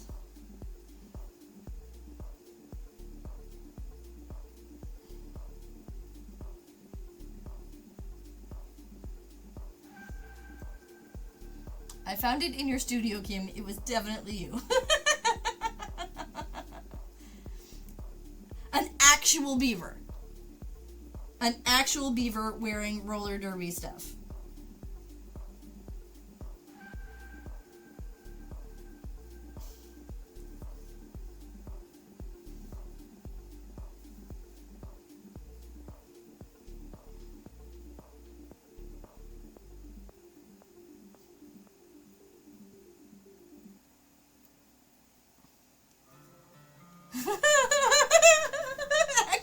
Actually, wow, Kiki, that inspires me to make a whole bunch of this kind of thing. Thanks, Gerillian. You're welcome. I am glad I helped you come up with ideas. That makes me feel fantastic. Anyone could have put it there.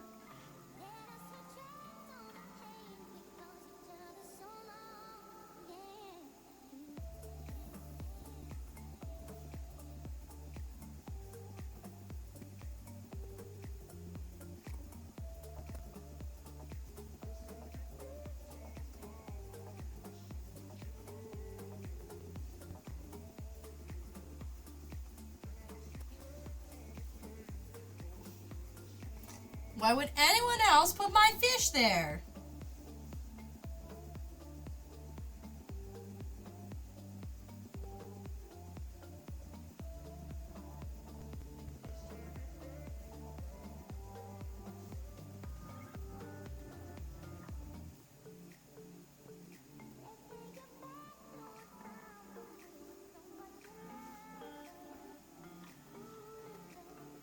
Fish, we're just going on an adventure. See, Turnip gets it. Turnip gets it.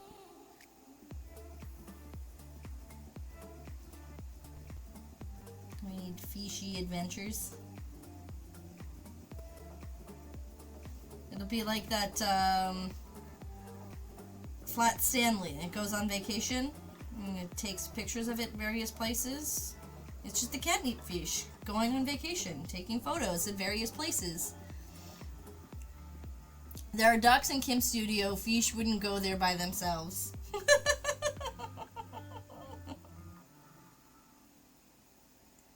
My ducks are vegetarian, maybe? Also, my fish went missing and then Kim went on a hypey streak. Well, I mean, Kim does go on hypey streaks. Like, that just happens. I think we all go on hypey streaks periodically, though. Like, that's just what we do.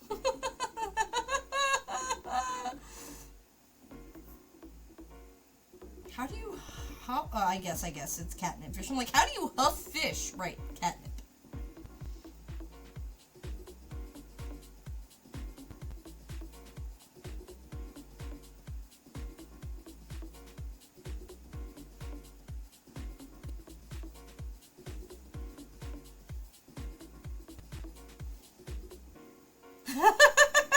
Here you see me so clearly.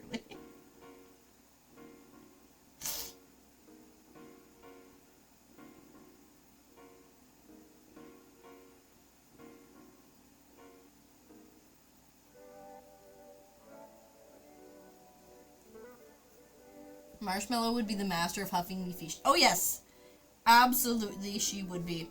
We actually used to have a catnip fish. Like it had like the little Velcro closed slit underneath in the belly that you could actually stuff it into. I think we might have had it a while ago though. I don't know if we've had it since we've had Lily and Marshmallow. It might have been from our previous cats, Gully and Mo. But we definitely had a catnip fish in history, and I think it just got too goobered up. And it had, actually, it might still be around, and it has, like, feather fins. Like, the fins are made of feathers.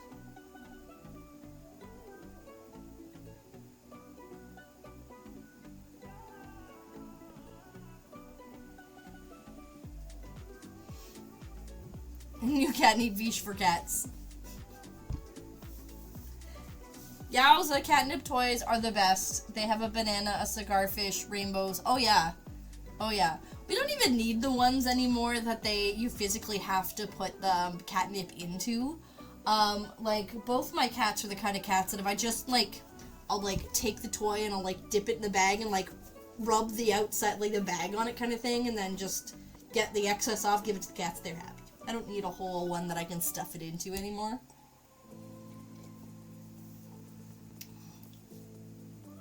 I think if there was a catnip equivalent for dogs, my dogs would be hilarious on it.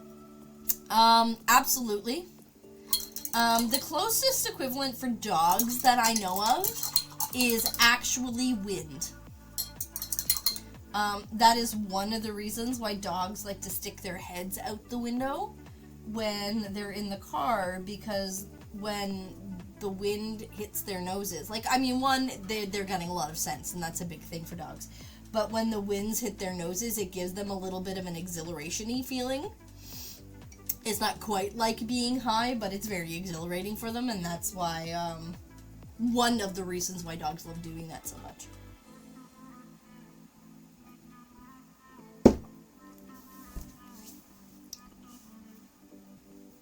So yes, wind. Wind makes dogs high. Mine stays on the floor of the van. Okay, well, not all dogs love it.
Apparently anise has a similar effect on dogs. Oh, interesting. I didn't know that.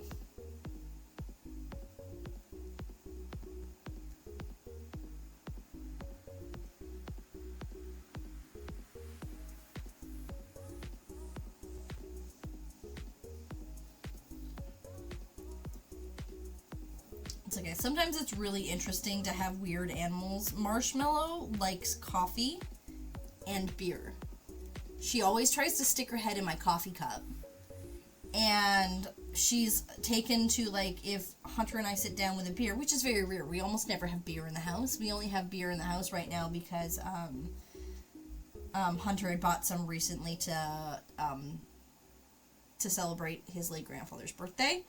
And So we had some leftover beer in the house from that.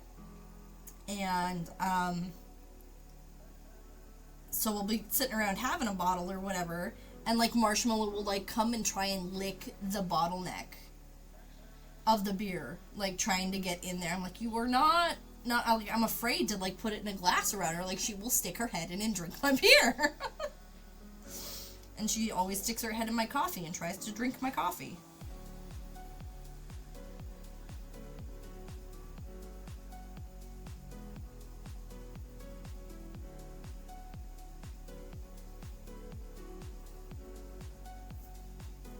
Yeah, anise is a spice. It's, like, essentially black licorice spice.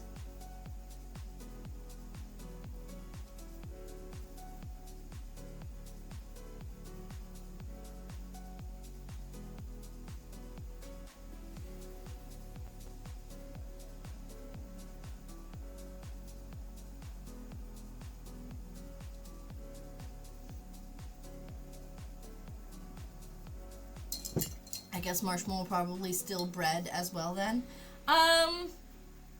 She's never stolen it. I'm trying to remember the last time. Like, she doesn't care about, like, processed bread.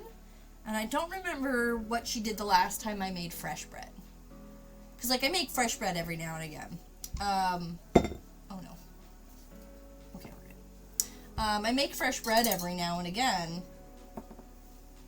And I'm trying to remember if she did that. If she went for it or not. But maybe she does. I don't know. Maybe she likes yeasty things.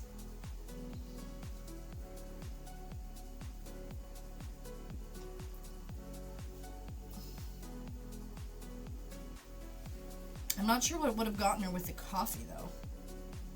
Like, why that was a thing. Has anybody ever heard of cats liking coffee before? Also, heads up, there is an ad roll in about 2 minutes for any of the unsubbed lurkers. Please be aware.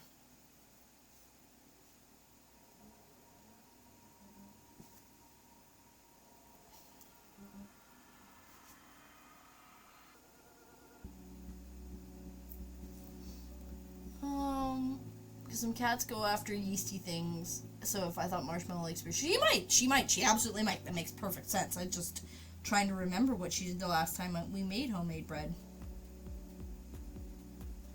Listen to me saying we as if anybody else was involved. It was totally me. I try to get Little Hunter to help me make bread because it's like super easy. I make like the really easy overnight bread because I'm a little lazy and well, for the longest time I didn't have a mixer that would actually mix bread. I do now. My stepmom gave me her old KitchenAid mixer when she got a newer one, so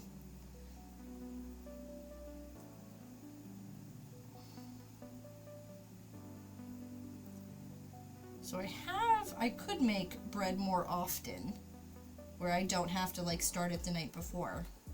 I could make it in the day.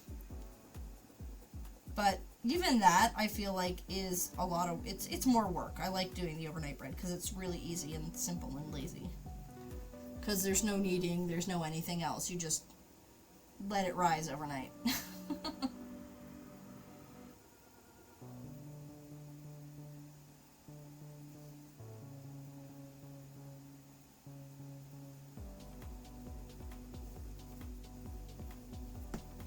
Leroy will literally eat anything. Pasta with sauce, peanut butter sandwiches, broccoli. How that cat eats more things than the kids. Oh my god.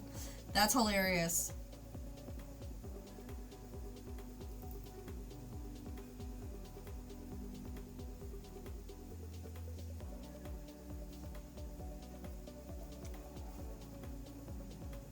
I had a dog like that once. She was part beagle, part wire-haired terrier, and she would eat anything. And I mean, I know it's even stranger for a cat, but like this dog would eat anything.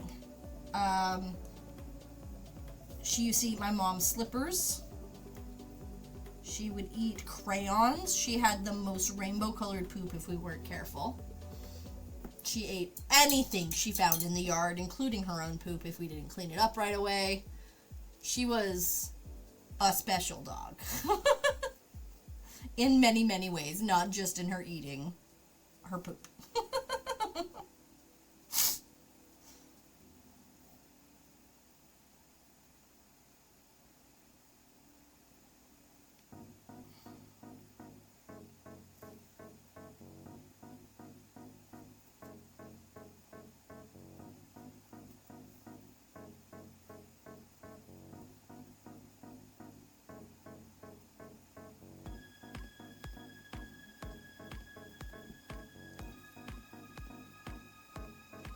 Oh my god, Leroy must be part of Beagle. He walks and he howls. Felix will sniff it, but he never eats it. Fair enough. Liliana likes people food. Both of the cats love ice cream. Like, anytime Hunter goes to get ice cream, both of the cats are like, right there. But especially Lily. Lily is just like, how dare you not give me ice cream when you're having it? Now, clearly I don't eat a lot of ice cream anymore because I'm lactose intolerant. So I'll get like the little lactose-free ice cream sandwich bars, and I'll have those every once in a while when I'm having an ice cream craving. And like, I don't even mind sharing that with her because, like, the main reason like, most cats are lactose intolerant. And so I'm like, yes, you can have a little of mine. It won't bother your tummy, unlike the stuff Daddy shares with you. It's funny that cats are lactose intolerant, but also, like, love dairy. Or most cats are lactose intolerant.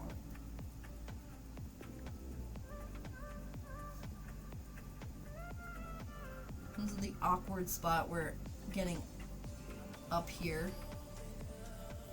I had trouble with the original paint too, but it's even harder with the dry brush.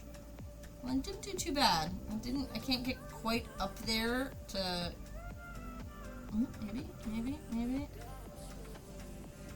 Awkward angles are awkward.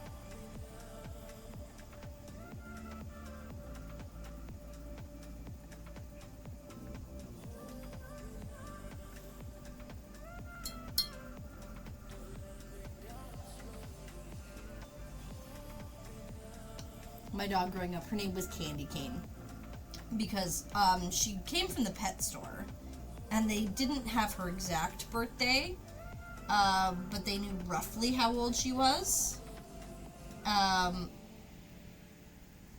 we figured from her age her birthday was right around Christmas, so we called her Candy Cane.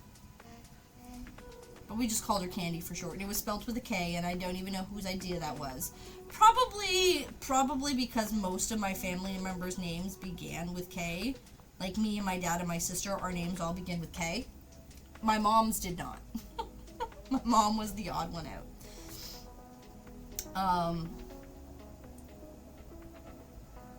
So I think that's why we spelled it with a K, was because most of the rest of us had a K in our name.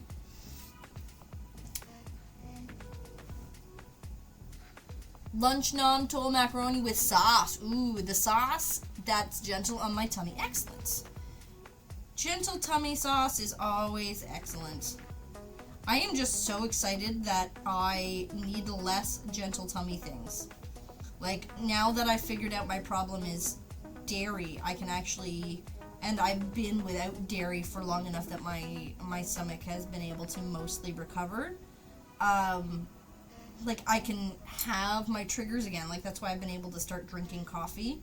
They're not triggers anymore now that my stomach is on the mend. And it is a wonderful, beautiful thing that I am just so excited to be able to enjoy coffee again. And like, pasta sauce was one of those things that irritated me.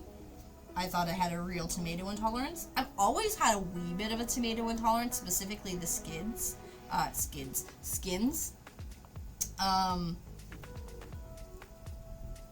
And so it's really nice that that doesn't bother me anymore. Did I tell you about the white chicken chili? If you did, I don't remember it. So please feel free to tell me again. Or tell me for the first time. If you did tell me, telling me will probably refresh my memory.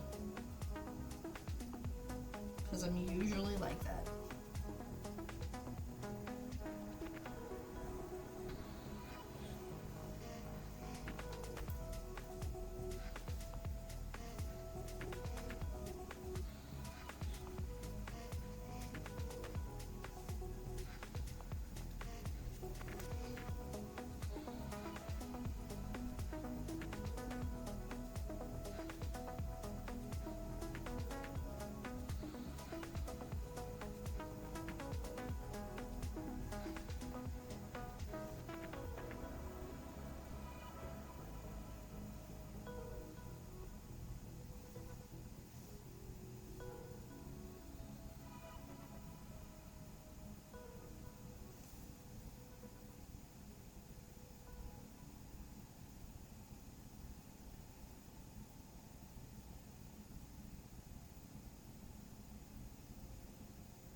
Mom made it like a week before last, and before times, and then before, and in the before times, I would need like 1 or 2 antacids and be okay. Now, oh boy, I thought it was like, oh yeah, I think you did mention that, right? Now that I think about it, it was the oh boy, I think I was dying that I remember. Yeah, and that's unfortunate as things slowly get worse for us. Just like, please let me love the things that I love. Where life is like becoming everything needs extra work just to function though normally the way it used to. Like, that's the where I am in my life right now. Like, everything is extra work to just feel remotely normal. Like, I have to do yoga to not feel totally stiff, and although that's not totally working, I still feel stiff a lot of the time, and so on, right?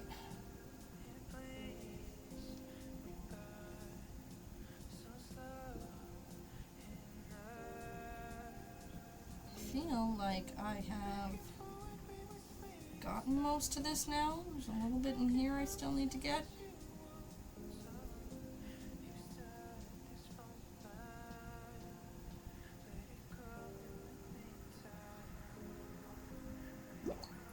Oh, thank you for the hydrate. Hey, welcome on in, Tatter. Good to see you, friend.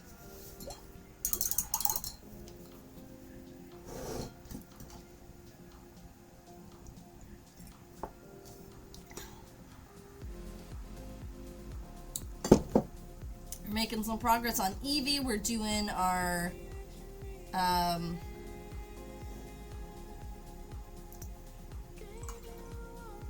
we're doing some dry brush shading and stuff like that on Eevee. So it doesn't look like a lot has been done, but a lot has been done.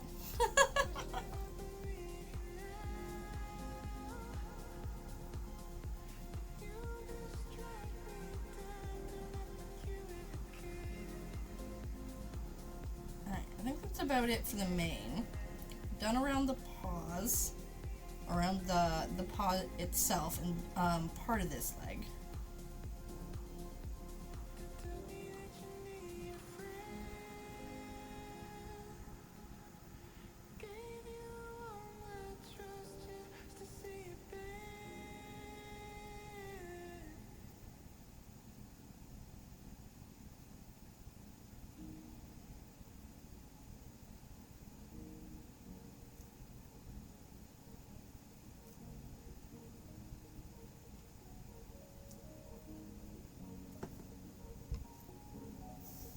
Oh, thank you. Alright. Alright, I know we just had a break, but I need a quick bio break, so I'm just going to throw up the Be Right Back screen for just a minute, and then I will be back as quickly as I can be. Alright, 1 second, friends.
Alright, I am back. Okay, so this isn't trolling. This is a real question. How is dry brushing if you're rinsing it?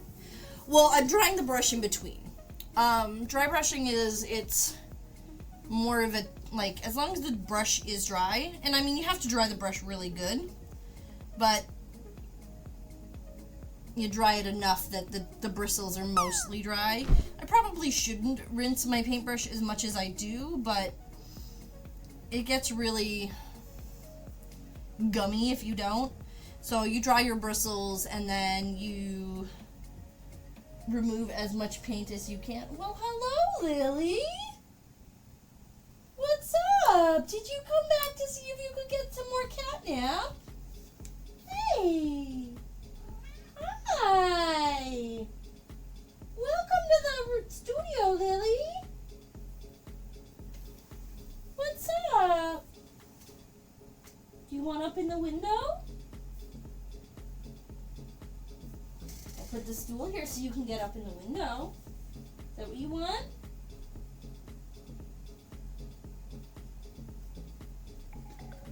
Nope, you just want to be on the floor where the catnip was. Okay. Aw, Lily came back to visit. Yay! Hi. Yeah, I know. Hi. Okay, I won't scratch you like that. She does not like it. A rare Lily sighting! I'm sorry you guys didn't actually get to see her too much, actually, because she's on the floor and I'm not readjusting the camera again.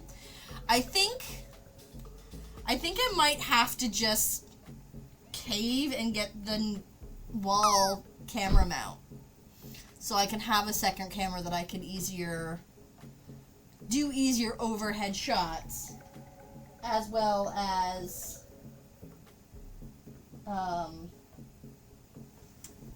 do catnip and stuff like that better. Catnip shots. Meh. She's already left. She's done. It's like, I was here. I'm good. But, yeah, I think I'm gonna have to. Excellent distraction. I approve. But yeah, and then you get off as much paint as you can off the brush itself.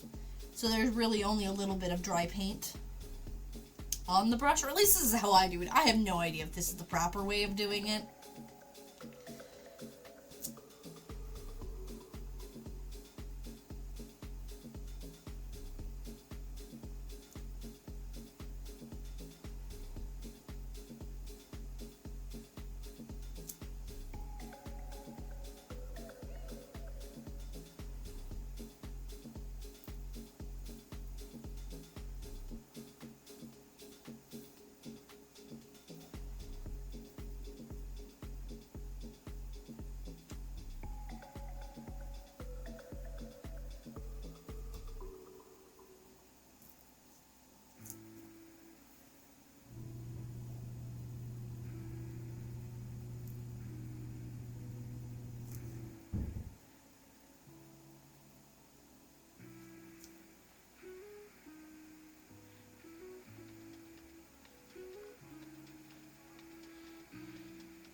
Okay, I didn't realize you were drawing in between. That makes sense now. Fair enough. Fair enough. It's hard when it's over here and it's not right in front of my screen because there's just... I do not have a wide angle enough camera for all of that to be in such shot, right? So...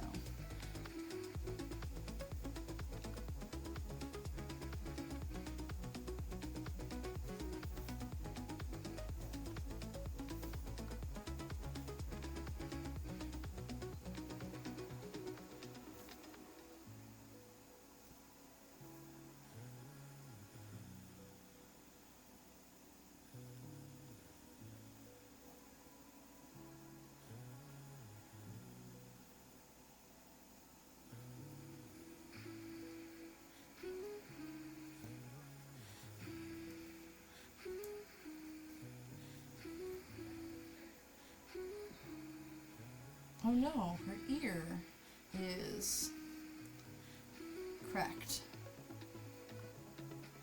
I'm gonna have to... How do I fix that at this point?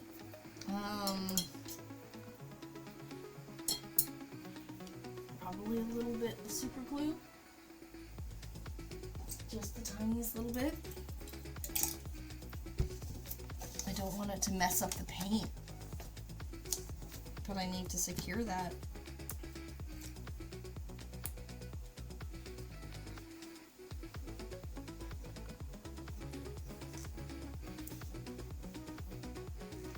Come on, glue. You can't be empty. You're my last one, and I forgot to buy more of you this weekend. Well, not technically my last one. I have one more, but it doesn't have a nozzle. And I don't know if I can salvage this nozzle.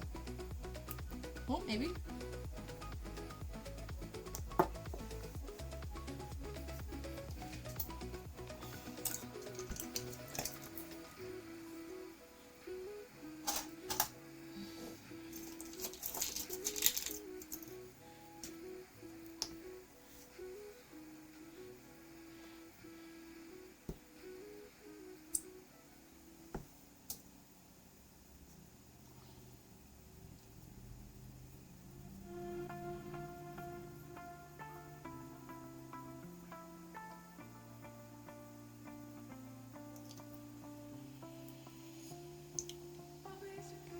I have one of those memories where, like, if, I had it written down. I looked at my shopping list in the store, and I still forgot to get replacement glue. Because that's how brilliant I am.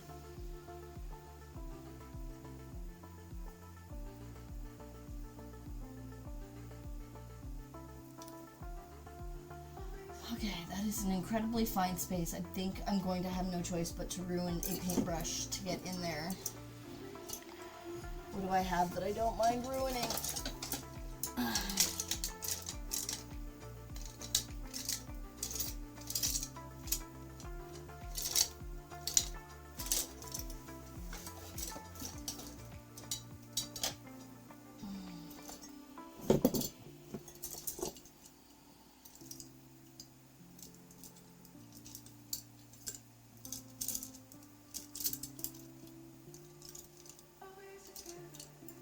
Here's what I'm going to do. I'm going to take one of these cheapy brushes I don't really care about. And I'm just going to cut most of the bristles off of it.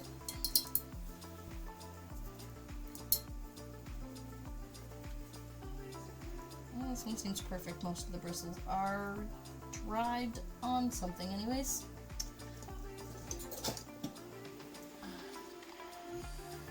Cross your fingers for me. I'm trying new things at work and hoping that I'm successful, and I'm very far out of my normal range. Well, good for you for trying new things, and yes, my fingers are crossed. My legs are crossed. Does that count?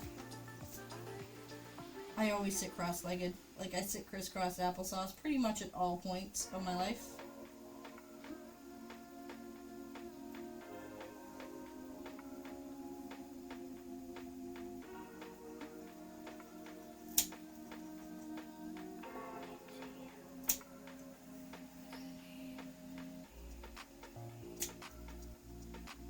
There are very few bristles left on this brush. First attempt error. Oh, noes.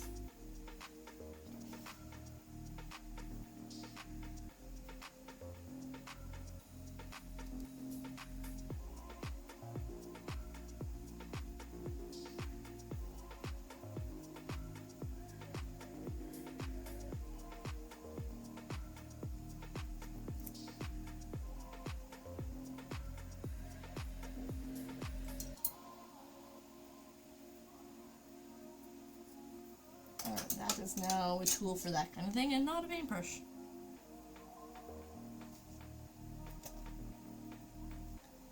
Yay! You rule, Empress. You are. Huzzah! Huzzah! Good use of the huzzah command, Deb!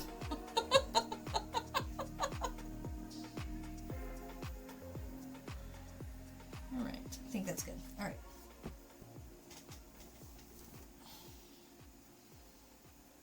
Back to dry brushing.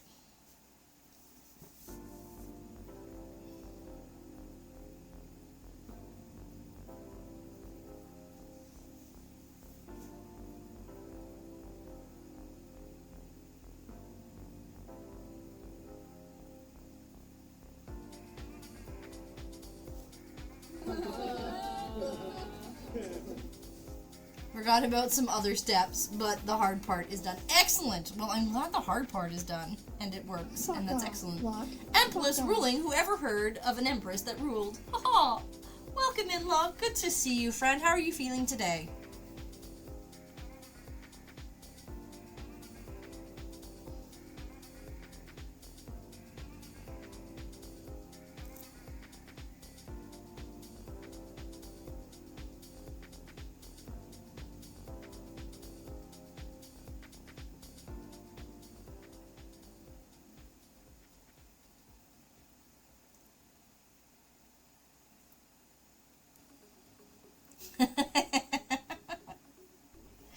You guys are so sweet.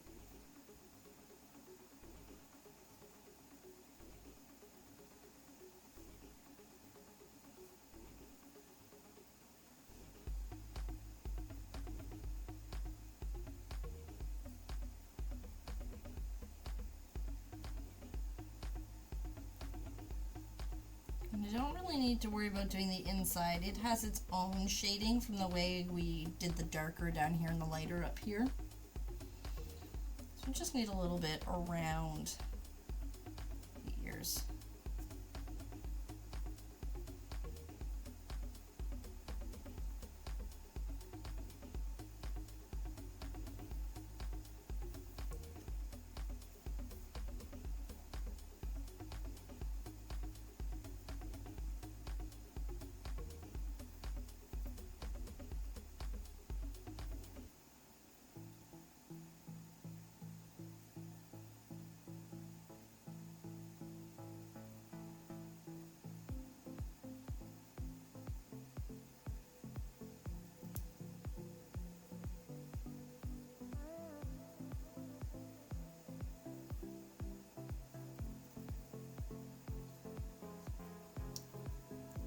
Sad Panda can't finish my macaroni. I'm full. At least she left me enough. Oh, well, I'm sorry you can't handle it all today.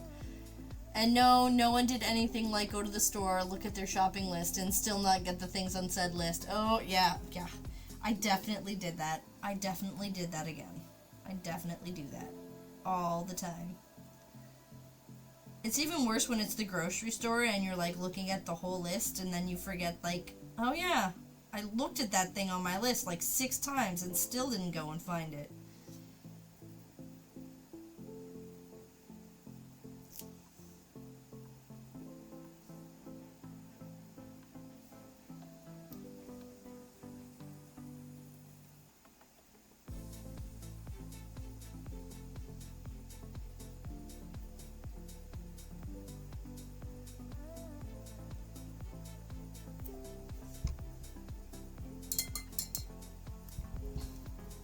Whoops. Don't do that. And of course, as I accidentally tipped it over, I totally saw a spot that needed some more of the brown touch-ups. But that's okay, because we are just about finished our Eevee at this point. And at this point, all I really need to do are some touch-ups, so...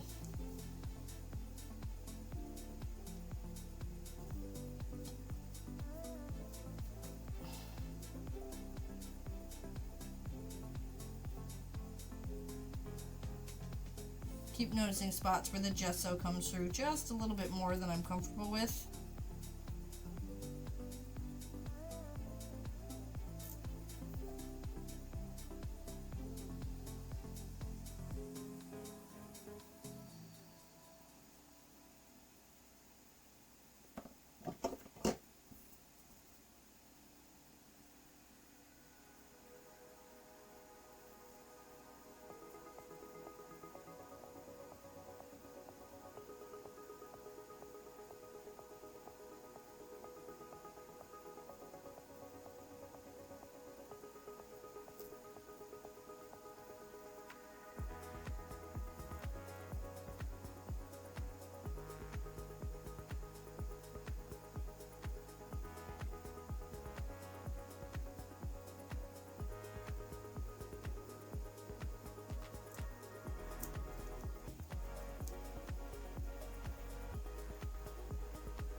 That's why I get the things on the list first and then do the what else shall I also get. Yeah, it's the worst, right?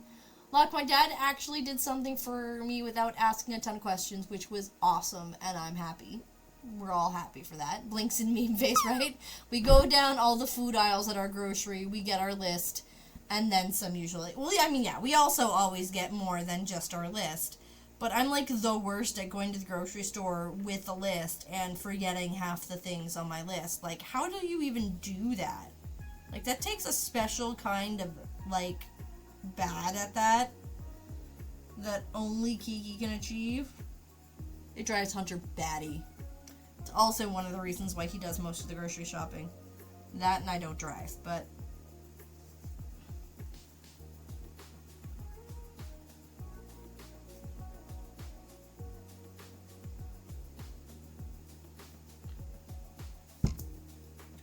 black on me somewhere? I keep getting like spots of black paint or something on it.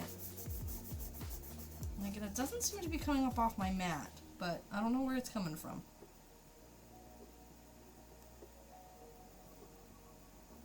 We cover them up. It's not so bad. Ooh, I need to shade under that arm still. This arm also... No, it does not need extra gesso. It's okay. Or extra paint. It's okay.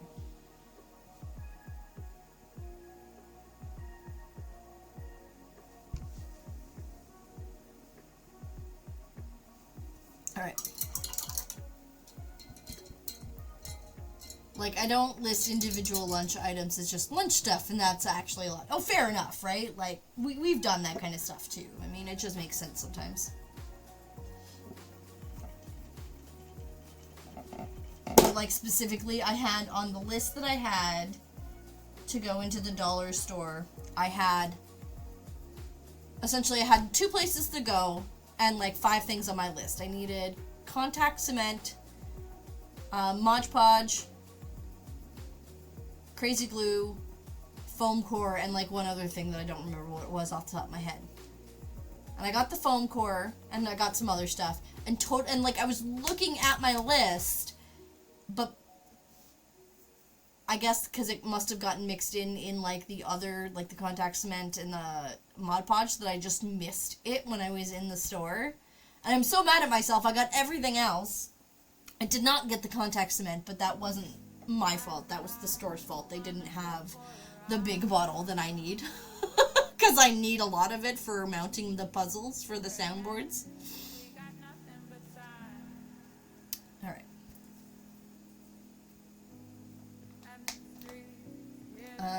Mrs. Locke and I are in the habit now of getting to the last aisle and then asking ourselves and each other, is there anything else we need? Well, and I mean, and I do that too, but I still forget. in the anything else that I need, my brain doesn't go, oh wait, yeah, you need that thing when it's supposed to. No, it does not. Because my brain is a special kind of... no.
That seems pretty good.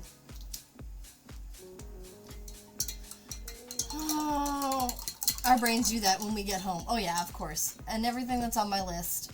Normally, the shopping is like Mrs. Locke gets the day-to-day stuff, and Locke Jr. gets his munchies and the things he nibbles on at home, and I get stuff for work. Fair enough, right? Like, peeking in this meeting ends. He sees Eevee but.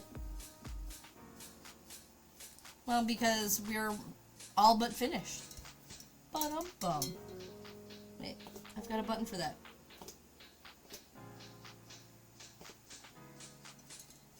Or at least I sometimes have a button for that. There we go.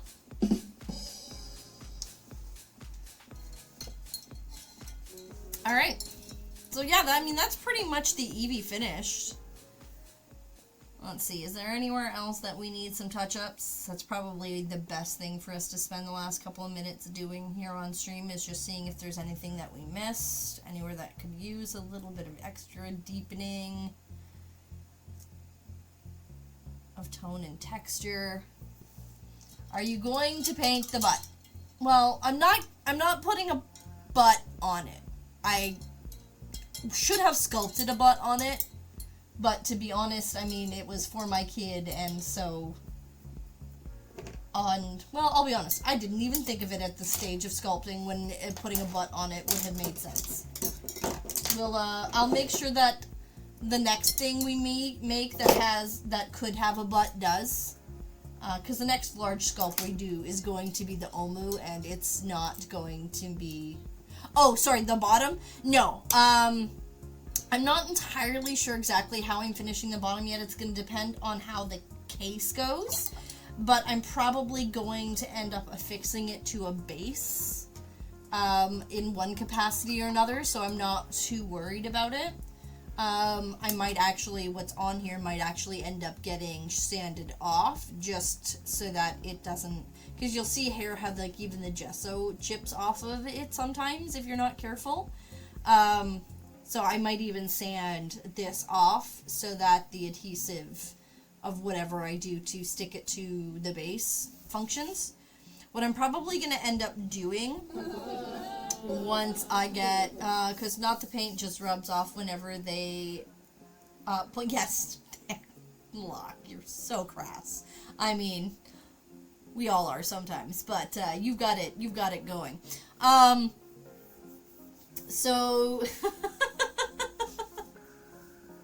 anyways, so what I'm probably going to end up doing is in like the little case, I'm planning to build like just like a little half-inch tall like mound of like grass or something that I'm gonna put like dowels into that I can then safely affix Eevee to, so she's not gonna, to give her stability. Like I want her to be stable, or at the very least, even if I don't glue it, I want it to be able to, like, I'm gonna have to drill holes for, like, dowels to fit into the bottom. That will then get affixed into that base, so that she's good and sturdy on her base. Because I love my child deeply, but I know that they're going to knock this over. And or bump it and things like that in their room, and I'm trying to do everything I can to protect it. Because I'm making a sculpture for my child, but I also want it to survive life with my child. My very active, very, very,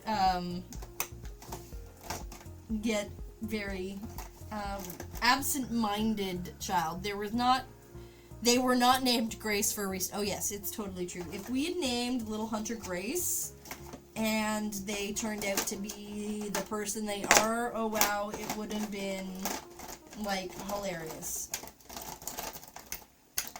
Because they are most definitely not graceful in any capacity whatsoever. On occasion they try, they usually fail. Alright, so, I think we've only got, like, a little bit left of stream. I want to... I don't know if we need anything else. Do we need any shading around the eyes? I don't feel like I need shading around the eyes. I think she's pretty much done. Blame my friend's stream last night. It was his first stream back for a while, and then someone else we both know was there. My mate's football team beat the other guy's football team. So they'd be saying such nice things to each other all day, and then everyone else in there was was so adult in age, and so pubescent teen in mind. Fair enough. Naming your kids. My child's middle name is Adventure.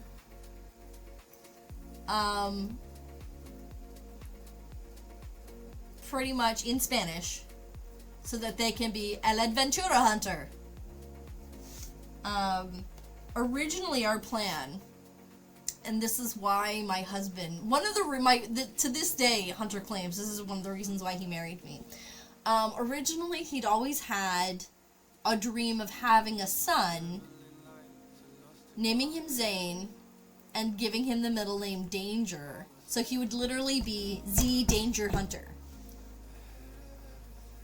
And then we had to come up with, like, other names for, like, girls and stuff like that. And that's where El Adventura Hunter came into play. Originally, we had planned on having more than one child, and so we were like, okay, well, we have girls' names, boys' names, alternate girls' names, alternate boys' names, in case we get to whatever. But it all started because we were supposed to have Zane Danger Hunter. And so we have El Adventura Hunter instead, and then we decided we were only having one child, and we probably should have given Little Hunter Danger as their middle name because it suits them. they like danger much more than they like adventure. But it helps. We try and like, come on, you gotta live up to your little name. Let's go and have an adventure. Locke Jr., as you're all probably know, is named Rune, and the name Rune means keeper of the secrets, and Locke Jr. is the worst for keeping secrets. Oh, that's hilarious! Actually, I don't think we knew his name was Rune. I'm not sure it's come up. I mean, we all tend to be very quiet about kids' names, so. Look, the best adventures have danger in it. It's true. It still works. It still works, right?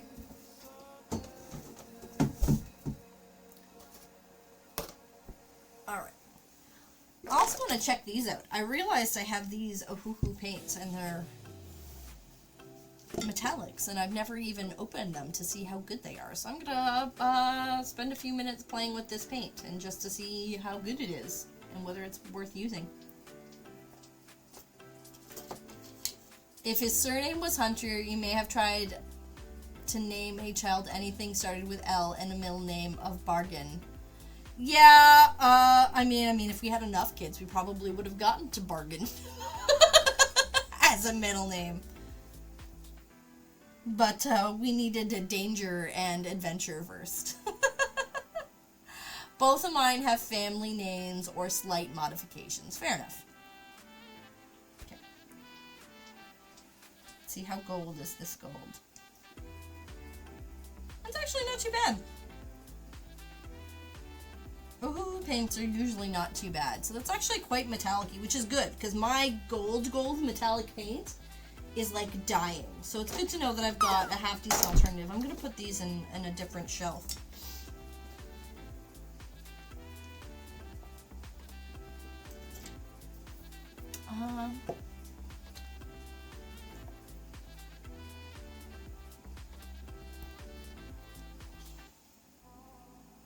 Copper's nice. Like, I like the Eevee paints. They're fairly thick, but still pretty fluid. Which isn't bad for, you know, entry-level acrylic paint. I wouldn't use these if I was doing a professional project, but... My mom was one of 6, and they all have names starting with L and a middle name starting with J. And the first and middle names add up to 8 letters. That is very specific.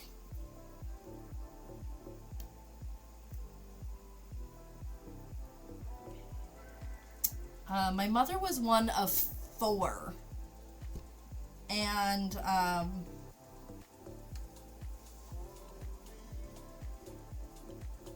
ooh, I like the silver.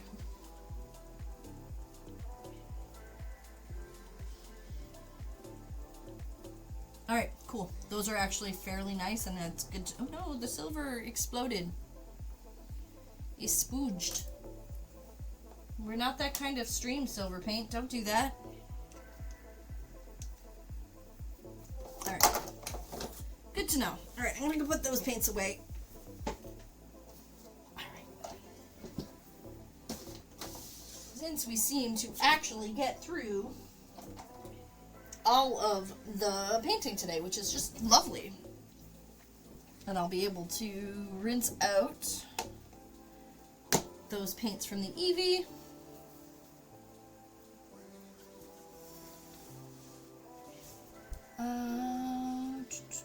We don't talk about the third child much, though.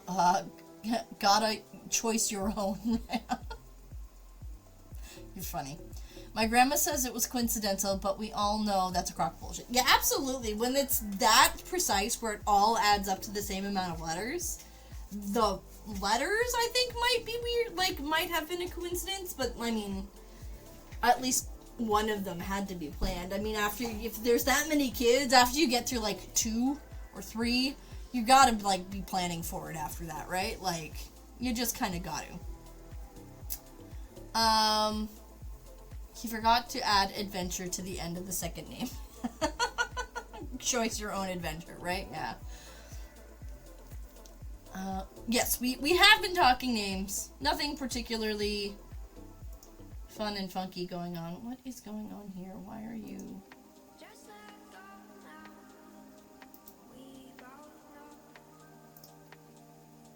No, we're not in an ad. What is going on? Why is that?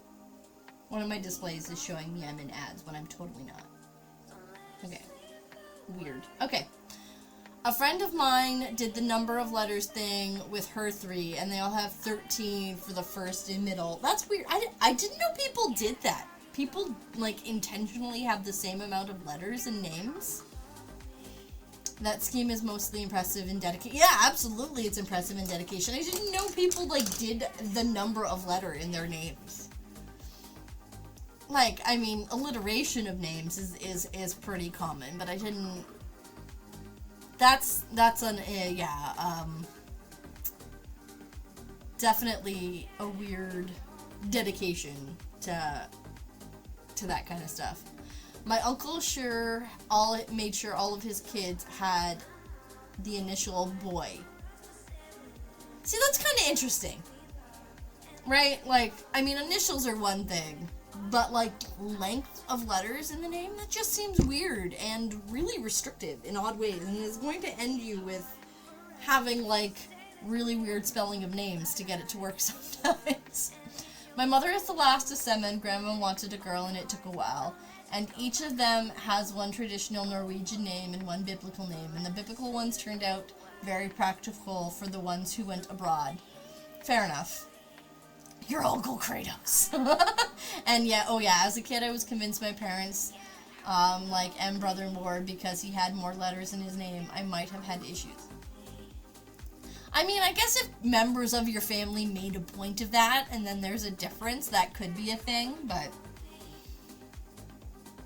Yeah, we were just trying to put fun things in for the middle names. Length of name was never even, like, something we even thought about. I mean, we would have tried not to give Little Hunter, like, a long first name.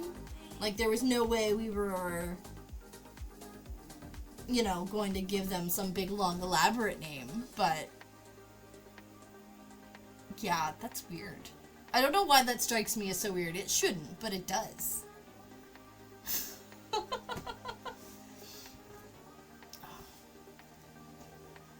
My uncle doesn't know who Kratos is. The thing is, the initials include the Chinese name. The youngest, a girl, got the hecking shortest end of the stick, and grandparents couldn't get number 2 and number 3's English names right. Oh no!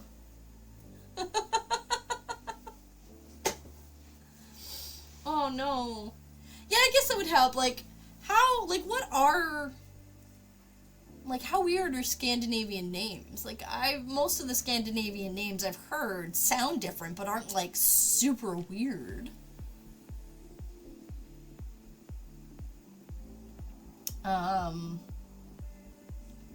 Byron, and Beryl. The older folks called the youngest Beryl her whole life. Oh, fair enough. Could know, like... I mean, I guess I wouldn't have known Beryl if it wasn't for Sailor Moon, because that's where my knowledge of the name Beryl as a name came from, so... I would have thought Beryl, too, I suppose, if I hadn't been brought up on Sailor Moon. I have names picked out if children are ever in my future. Oh, that's good. It's always nice to have an idea. I've never really had specific names picked out. I more had, like, what I viewed my family in my head to be. And I didn't get anything like what my original plan was either, and I'm totally fine with that. But I think I had names picked out in my youth, but never really stuck hard and firm to them. I knew people who had experiences where,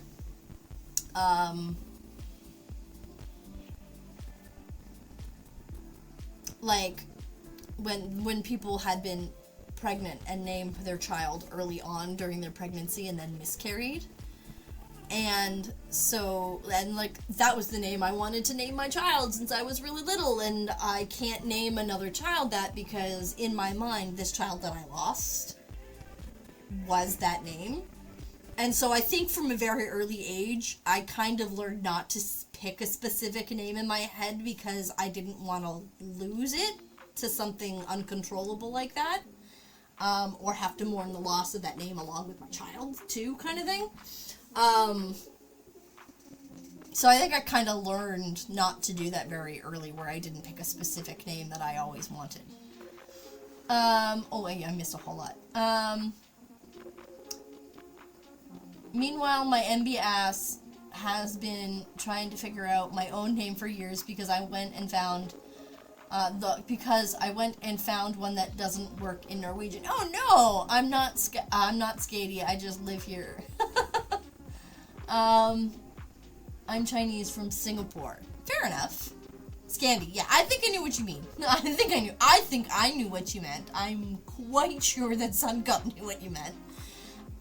We definitely went for specific initials though. My first Mr. goes by first and middle initial, and practically a nod to a fave TV show. Ms. 1, we 14. We wanted. My brain is like just dying right about now. We wanted initials to be Ness. We came so close. There we go. Okay. Youngest girl cousin, Chinese name if in Cantonese, once the dialects in the family means finished. Like, not in a good way finished, kind of more like, you done goofed bad finished. Oh no. My grandparents had a second child they named after one that died very young. Yeah, see, like that, I'm not gonna begrudge anybody who chooses to do that. You can mourn how you choose to mourn, but to me that feels weird. But I mean, however you want to mourn, however you want to honor someone, by all means. That seems weird to me, and so I kind of strayed away from that really young. But I think at redacted age, any children will be from future previous partner relationships. Yeah, fair enough, right? Like, would also be tempted to call Beryl or Beryl. Yeah, Barrel of Laughs! Oh, that would be funny. That would be cute. But I think the second one was their 5th child.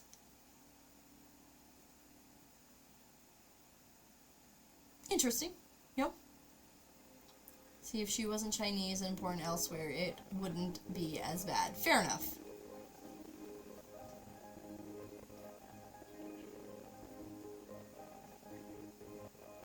Alright, I'm all over the place right now. There was a significant number of years between them. Oh yeah, and I would imagine that there would be. It's just the way, like in my brain, it would always be like one of those things where like anytime I said the name, my brain would be like, which of my children am I talking about?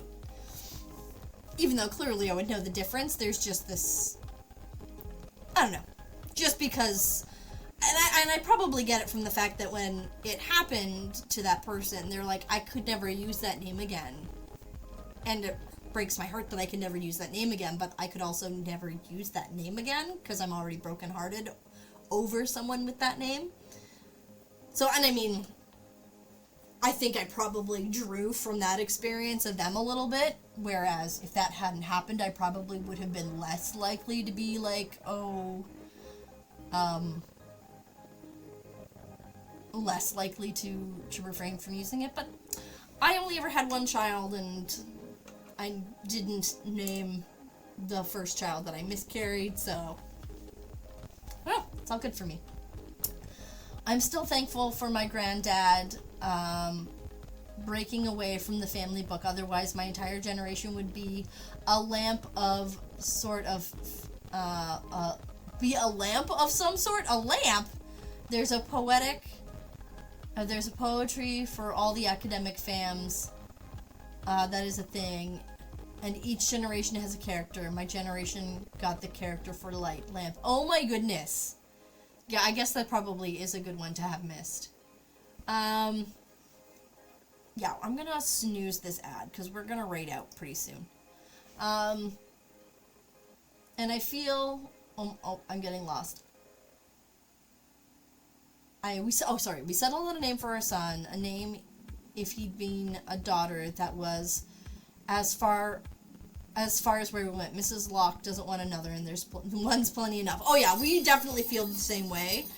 Kim, I hear you. I'm dropping bits and running away. Bye, Kim. Thank you for the bits. You sweet bean. I feel like there might have been more of a culture for that kind of grief back then. This would have been a long time ago, fair enough. And I mean, there was definitely a different perspective back then when child mortality was much higher, and there were different ways of mourning and carrying on than there are these days. So I mean, I believe that. And I also, different cultures.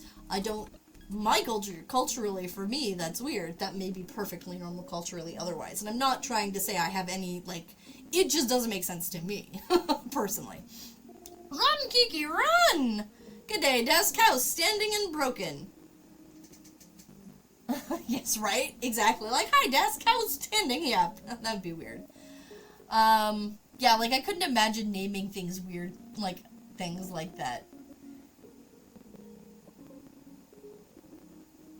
So it's just referring to the meaning of the name or the actual name? The actual name, the name would have been 2 characters, and they would have either started or end with lamp. So you would have been I mean, I can't even come up with anything that would have been, but key lamp, clamp, key lamp, clamp, KILAMP kind of thing. Because that seems kind of weird. I don't think we're talking, we may not be talking, can you imagine being a lampshade? Being lampshade. Salamp! Salamp! Chinese, okay. You could have been a shade. Oh! Hunter has clipped Lily visiting. Oh, that's great. Is this the... Aww, yay! We have Lily visiting. Yo, turn off. How's that 41? You'd always gone for IKEA names for lamps instead, like Scalad. Is that even a lamp? I think that's a cupboard or something instead. I clipped this when it happened and have been too busy to actually share it. Oh, well, I'm so glad. Thank you. I figured you must have, because it wouldn't... Yeah, no, you'd be able to go back and do it now if you had wanted to. My brain is trying to think about how Twitch works, and it's not. Alright. That is if it were a Latin-based language. Okay, fair enough. That's a vibe! Oh yeah, it is a vibe, not being able to, getting so busy, especially when you're at work, right? Okay, alright. We have been having the loveliest of conversations, but it is about that time now to go and find somebody else to bring our love to. Who are we gonna go bring our love to?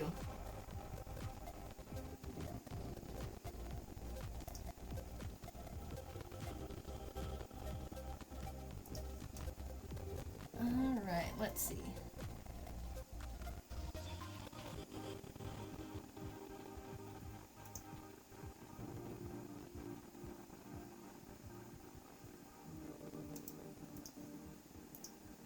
Alright. I think I know where we're going to go. Because we're gonna go and throw bits and run right back at Kim. That's what we're gonna do. Because we love Kim. And that's what this day is going to be. Oh, it's the end of stream. Kim was bribing for raids. I don't think that's at all what she was doing, but we're making it work that way. It's hi, I'm lurking, bye! I'm okay with it. Alright, so we are gonna raid for everyone. Raid for subs. And then we're gonna go watch Kim collage a derby beaver. I'm hoping that's what they work on today. Alright, and then, so we are gonna go and raid Kim. And we are going to bribing for raves, right? That's the new thing in our world. Alright, friends. Let's go bribe. Let's go raid Kim. We're gonna have a fabulous day. We're gonna see everybody again on Wednesday. Thankfully we finished up Eevee. I'm gonna have to get some really good photos and post them up on Instagram and in the Discord later.